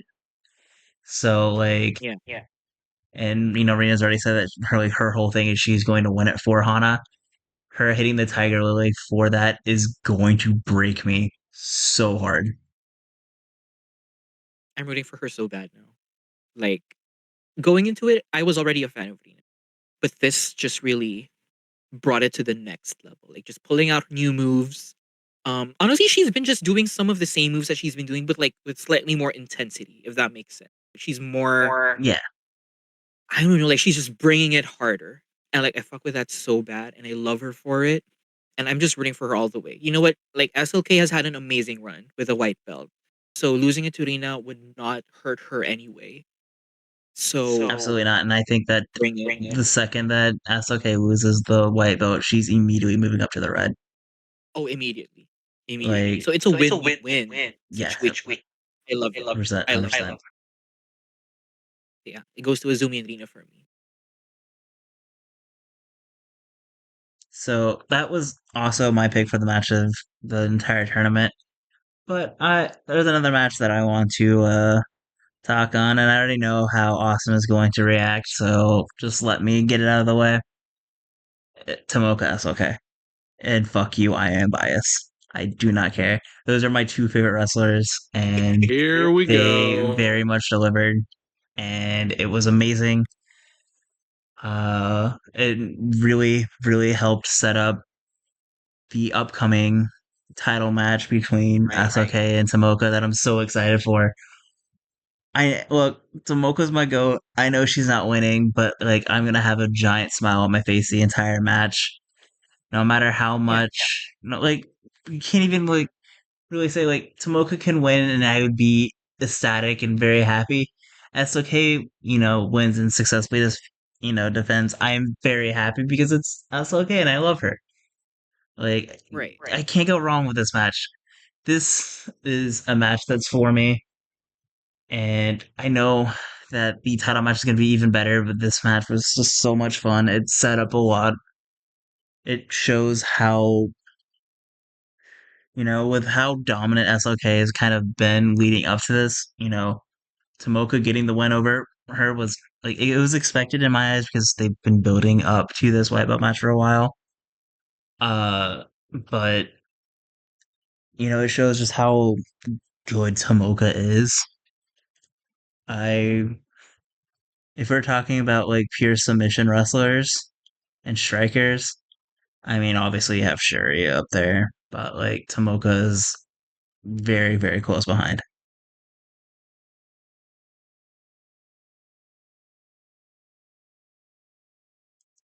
And Higher than Konami?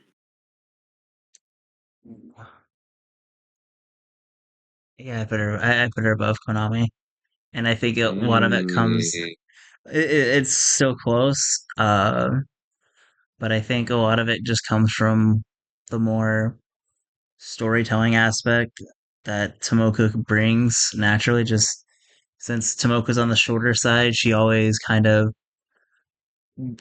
doesn't give up the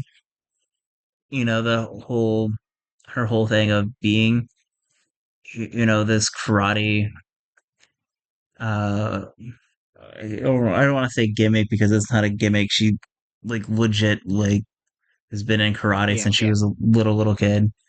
Uh, Look, she doesn't let that falter, but she also like shows in her matches how she has to work twice as hard, and that brings a level of underdog without it being, like you don't like go in there and just see that she's like you don't see the match like, oh, she's such an underdog in this, but like she still has to fight from the bottom a lot, and she has that just never give up thing that's something that like you can't. I don't want to say you can't teach it, but like it's something that has to be organic with it that Konami doesn't come with. But I adore Konami, and Konami's fantastic, and all three of them belong in that discussion. Yeah, she has a bright future. I'm excited for her. 100%. Awesome. For your match of the tournament, which I think you already kind of went over, so you can kind of brief it if you want. I mean, I really liked Momo Azumi in the finals, but I also really uh liked Ami versus Sayori a lot. Oh. Um I have been I've wanted to see those two more fighting each other because I remember the match that they had no, what year? No, 2 years ago now. It was when Sayori had the white belt. I want to say it was probably what was it, Flashing Champions?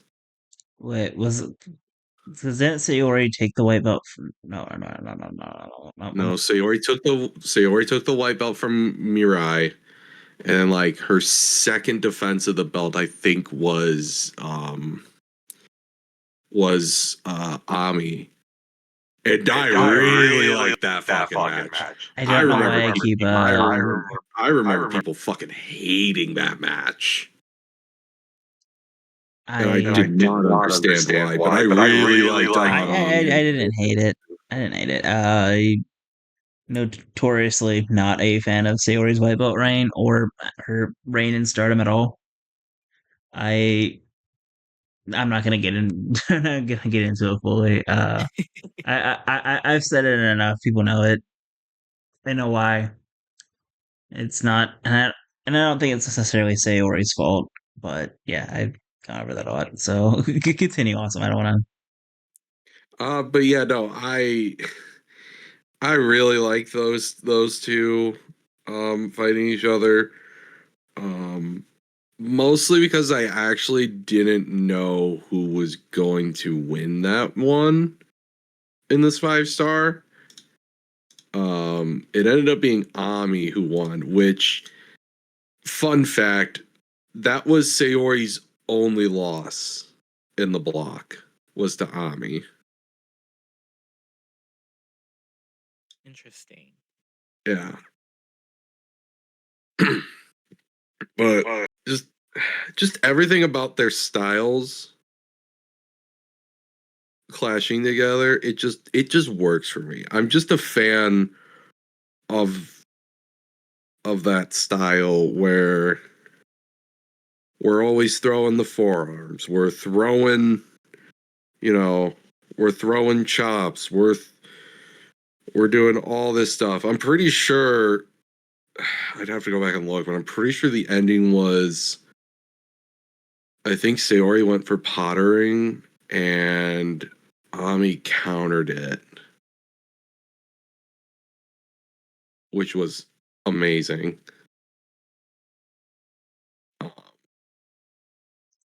But I I think I'd still have to go Momo Azumi 1 and then Ami Sayori 2 for me. But to be honest, they could flip flop. So the last award that I had written down is for most disappointing run, like for like a wrestler's run, not necessarily like, and I don't mean this as they you dislike that wrestler, but more that you had high expectations for a wrestler and it didn't go through mainly. Well, probably most likely due to booking, because I don't necessarily think people had people that you were looking forward to their performance had bad performances. Because there are a couple people who had bad performances, but I don't think anybody was necessarily looking forward to them. Um, since you're already kind of talking about it, and I said that I wasn't going to talk about it, now I am going to talk about it because for me it's Sayori.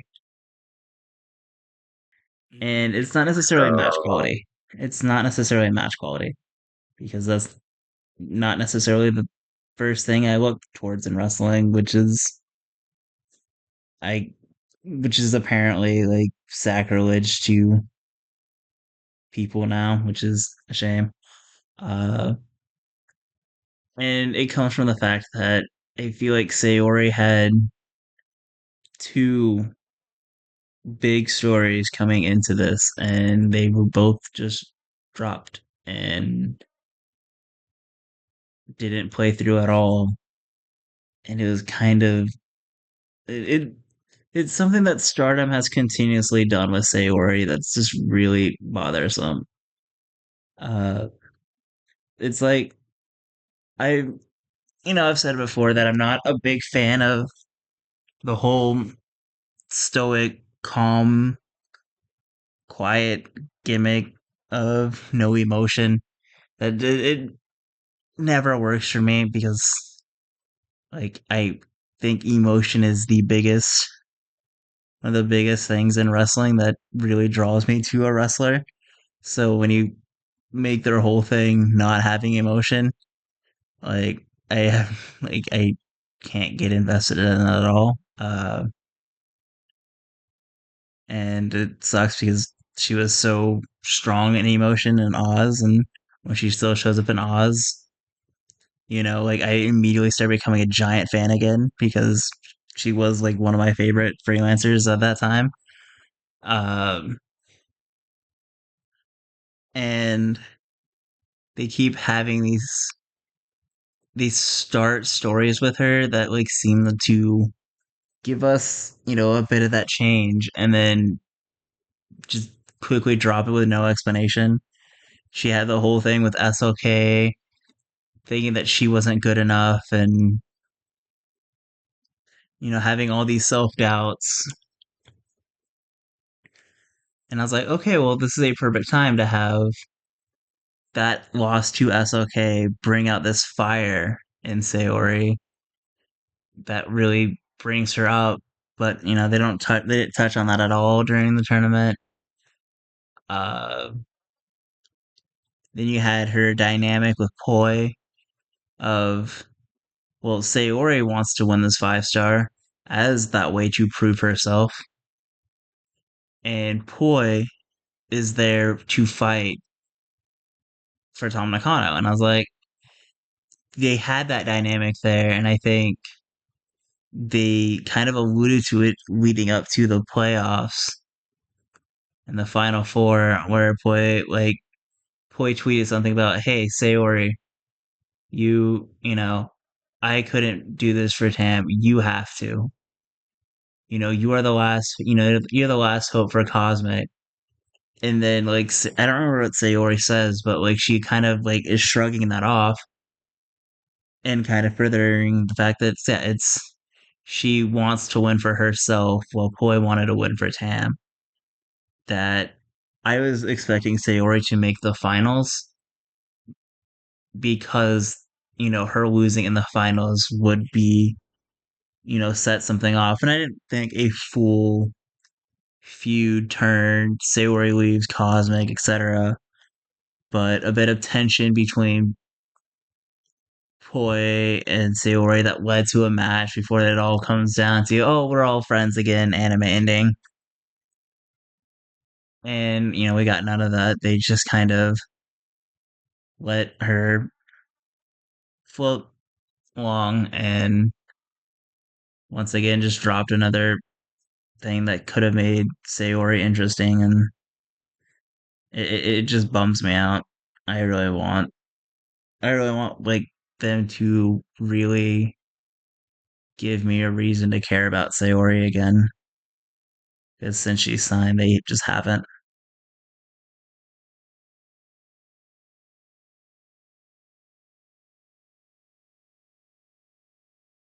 Have fun if you guys have a.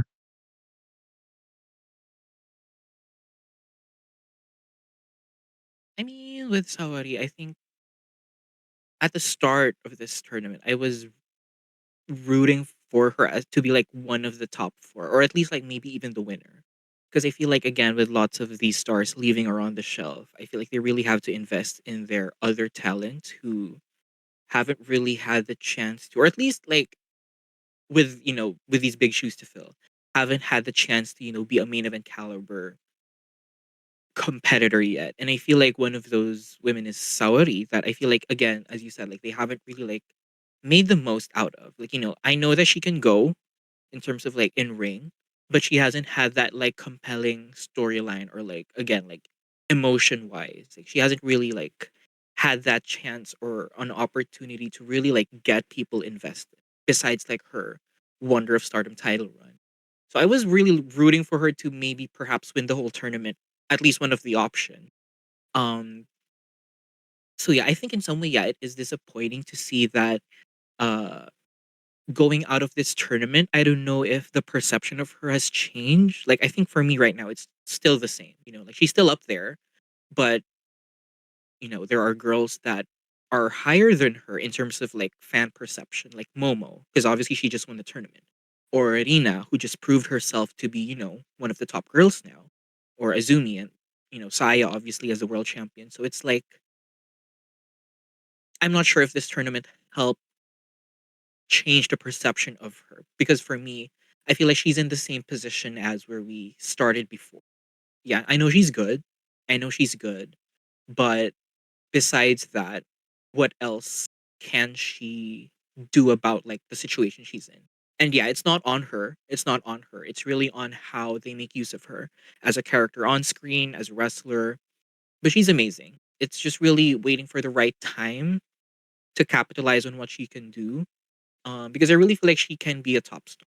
And yeah, I feel like there's just a lot of top competitors right now that really benefited from the 5 star. Again, Lena as an example. So yeah, I don't know when the perfect, like really perfect time is gonna be for her. That's for me.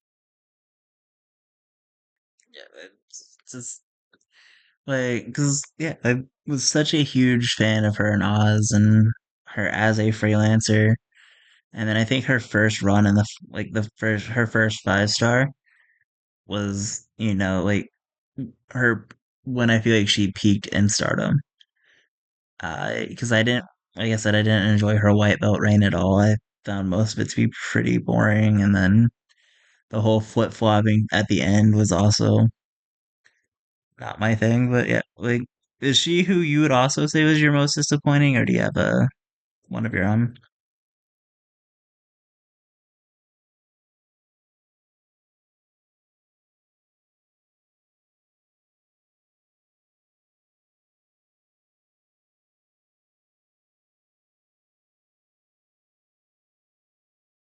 Or awesome if you have one. Do you have pick for your most disappointing?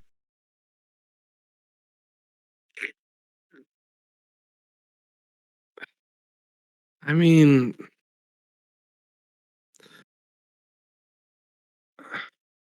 Ami got to the playoffs, but like I'm not disappointed in hers. I kind of wish she would have went a little bit further, but Okay. um honest, I think it's got to be Konami for me. Oh, okay. Yeah, that makes sense. Because like she Like, started really like strong. she started off Really so fucking strong, man.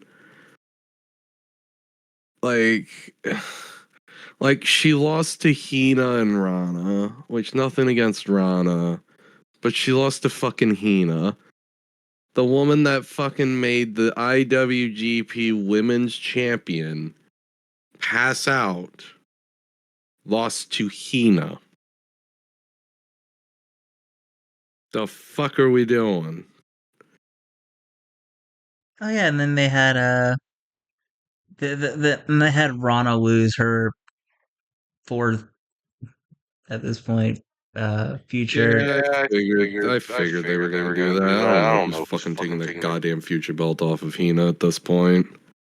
They're just gonna let her have it, and she's just gonna go to school, and it's just gonna fucking disappear, and then she'll appear. I don't know.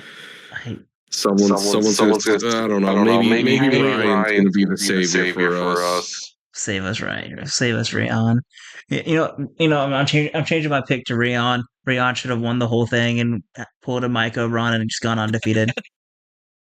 That's my thing. Yeah, Rion supremacy. I will say honorable shout outs to Rion for this tournament because good lord, We love good her. lord, Rion is like we are literally, Rionators. like every single match made us go, wait, that might have been her best match. No, wait, that might have been her best match so far. Oh my god, no! What match was it that I messaged you and I was like, this is 100% Rion's best match, and I think I still agree. Was it Tomoka? Probably. Yeah. But yeah, Konami has to be up there for the disappointment. oh, such disappointment, man. Oh, I'll tell you who probably everyone was disappointed in was probably Hanan's run. Yeah. I was like, I wasn't somebody who was among that crowd who was like immediately was like, "Oh, Hanan is easily winning this, and I'm so excited for it." And I wasn't a part of that. Never Yeah, mind. It wasn't I Rion that I did that about. The Tomoko one was Carrara, oh and yes, that I still was. stand on that. I rewatched that one. I felt like, yeah, that really. I'd have to watch it again, but I don't think that was her best match so far.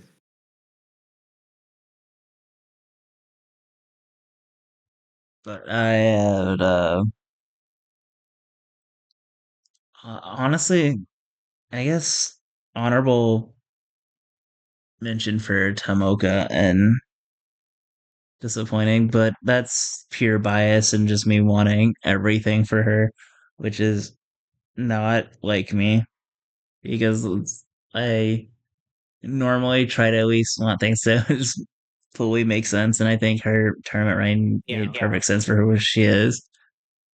But I guess it's a little different for me when I'm with that because it's like I am also looking at the perspective of this is the ace of JTO. Uh, Should have signed the contract. Would have had a better 5 star.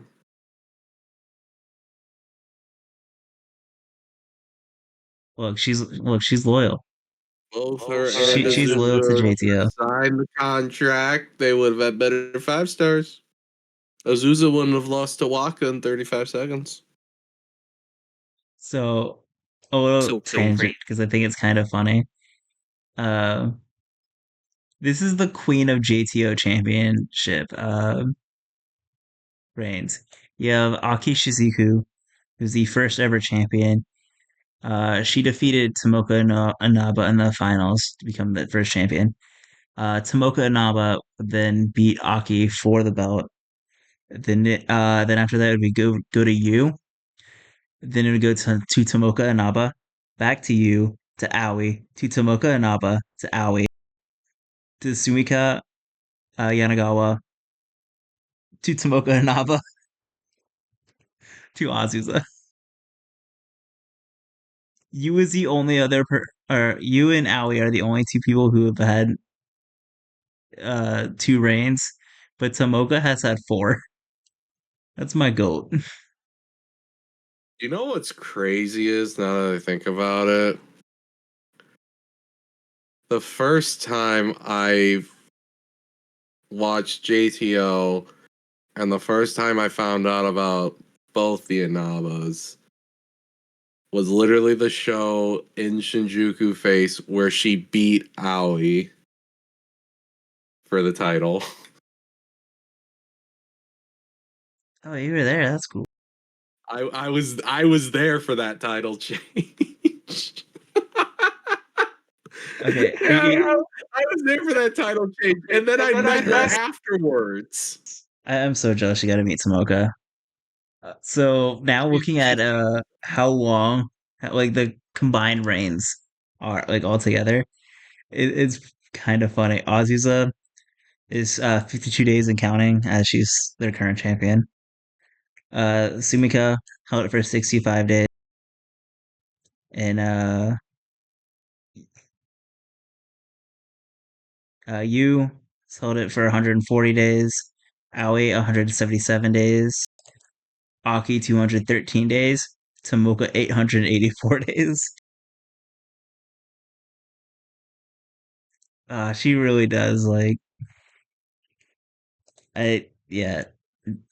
As much as I love JTO, they're going to be lost without her, especially since Fire Kansai just left as well. Anyway, back to back. Troy, who's your most disappointing? I'm sorry.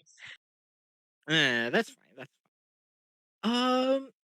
Okay, I'm not sure if this is like most disappointing because I feel like some people might say that their expectations were met, but I'm gonna go with B Priestley, and here's why. Here's why. Okay, I have no idea what the hell she did in Stardom before this run. I have no idea what her performance was, but from the looks of how people perceive her return to be, I'm gonna say it probably wasn't that good, or it wasn't all that. But so for me, I came into this not knowing anything about her work, like how she works with Joshi's. Because if I'm being honest, I didn't see a lot of her stuff in WWE either.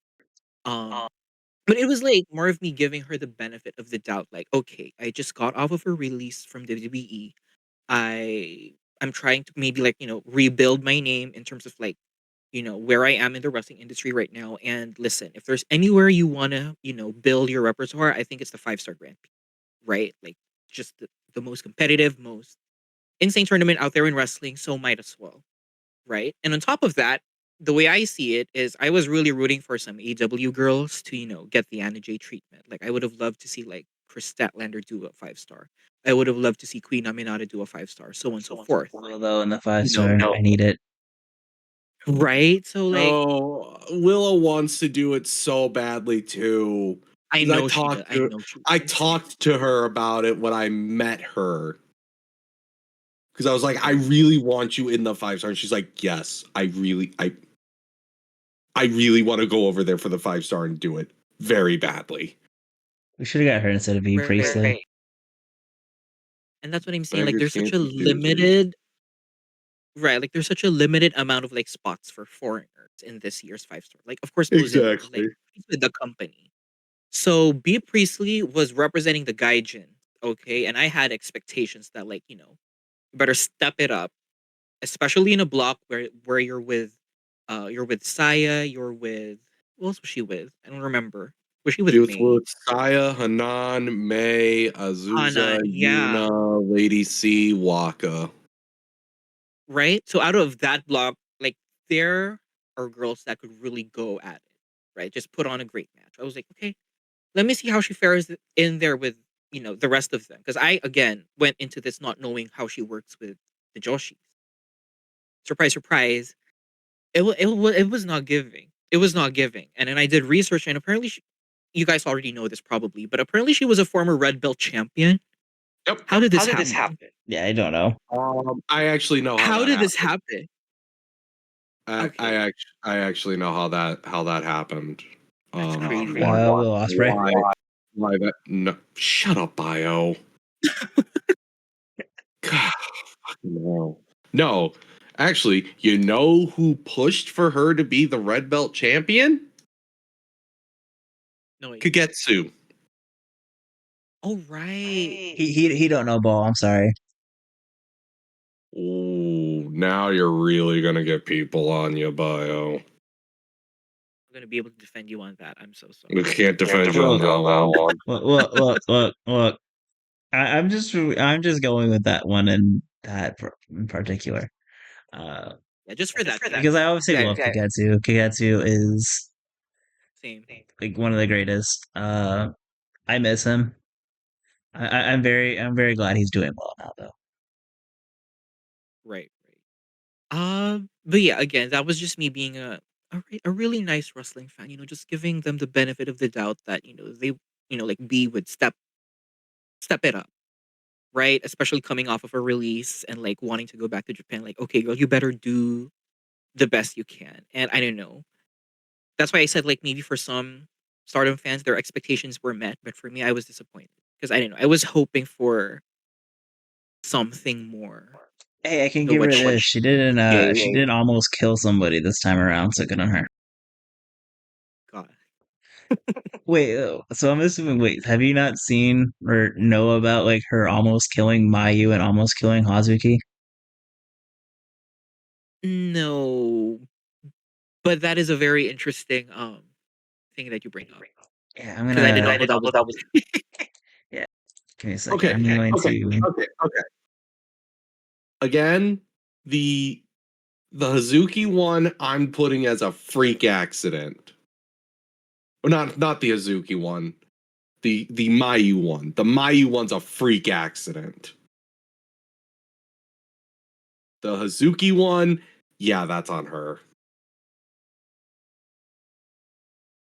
But the Mayu one, that is just a freak accident. There we go, Troy. I sent him into the. I sent both clips into the group chat.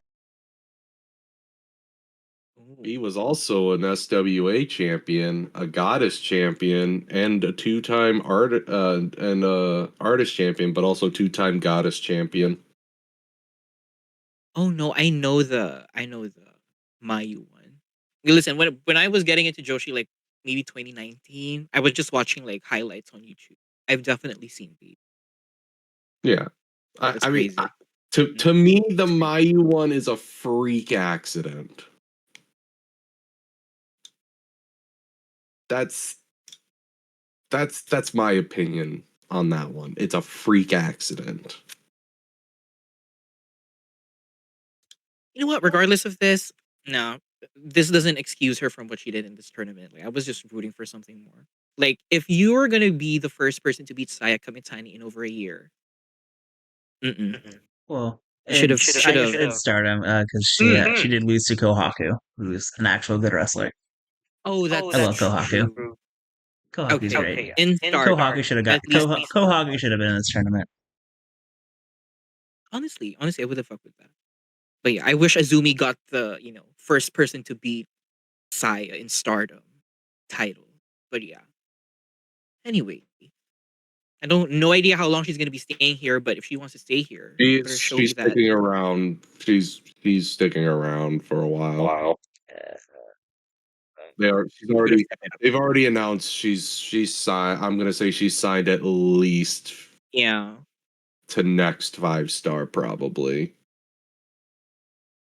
So she's gonna be around for a while, which I totally called that she was going to be.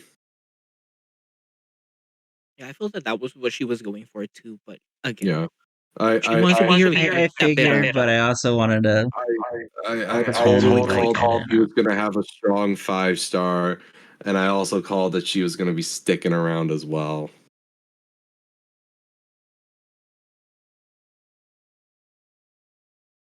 But if there's light on the end of the tunnel on this, she is currently not on Stardom's roster page on their website. So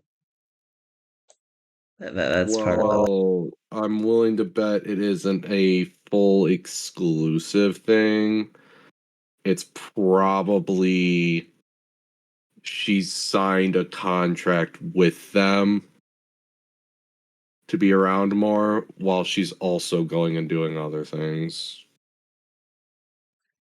She can do other things a lot more. That'd be great. Sorry. Uh, You is there just anything hate else we want to British go over, people. or do we want to like start wrapping it up? Well, you should probably start wrapping it up I was here gonna because say I don't we've been think going for anything else. we've been We've been going going for for a while. 2 hours and 45 minutes. Oh, it's a special It's episode. yeah, it's a long one. And we also have a third person here with us, so of course it's gonna go longer because they have their own opinions Right. and things. And we're much more professional than we were. So yeah, thank you so much for being here because you like I really liked your input on these. It was very fun. I am always professional on this podcast. What the fuck are you talking about? Okay, maybe I'm the unhinged one here. Yeah, you are, you unhinged bitch. Hey, wait, hey, don't call us bitches, bro. Right. Eh? uh, any last thoughts? Um, I really like the 5-star. Lots of fun. Um, if anything, it's helped. I think if anything, they Stardom has once again made it to one of those. You kind of have to keep paying attention to see where they're gonna go with things, especially in terms of what Momo wants to do, and especially in terms of what Kamatani's gonna do. So once again, Stardom has made it so you must pay attention to them, which is great because who wants to pay attention to the fields? I don't. My God. Listen, I like don't. it's a very interesting time to like watch Stardom right now. Like to It's an see how the fallout interesting. happened. It's an interesting and fun time, which I think everybody can agree is a good thing. Yeah. Unless you're bio. Okay. It's only because Tomoka it doesn't, have the fucking white belt or something. Or Rena doesn't yet. I don't think either of those. Like, I think Rena should win the white belt from SOK when that match happens. And I don't think Tomoka should be white belt champion currently. And I love Tomoka. Yeah, like, so Stop. yeah. I'm telling her you said that. See, here's the thing. I have my biases 100%. However, I also still put logic and things that make sense above that, above my biases. I can do that. I can split the two.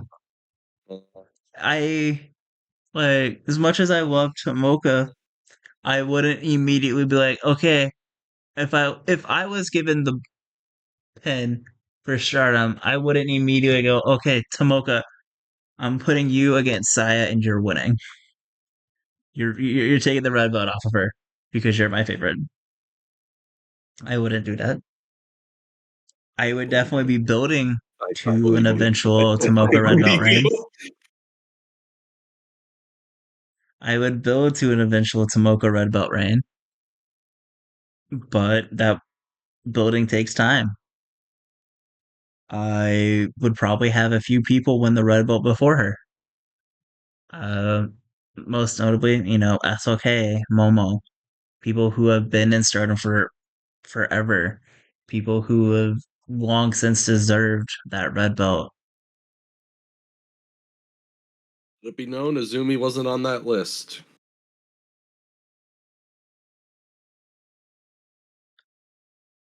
Purely because I think that she is a purely for the fact that because keep in mind the white belt is not your mid card belt. No matter how many times people want to go and put that, the red belt and the white belt are two. They are near equals with different meanings. Azumi really, really fits the white belt. I think the same with Poi. Both of them are people who like are still main eventers, but like SOK is a great example of that. She's as white belt champion, she's never felt like a mid card champion. You know, she's leading a lot of these shows because they as much as they have Saya as red belt champion, she's not defending it a lot. She's in 6-way tag matches with SOK main eventing the shows. SOK has been really kind of proving herself as a main eventer with the white belt. I think SOK has elevated that white belt a lot this year, which is fantastic. So I'll put that out there. And before I get off into another tangent, because we will, Troy, do you want to go tell everybody where they can find you and give your plugs and then we can fully wrap it up. Right, right. Well, yeah. Thanks so much for having me. It was really fun. I didn't really have plans to cover the 5 star.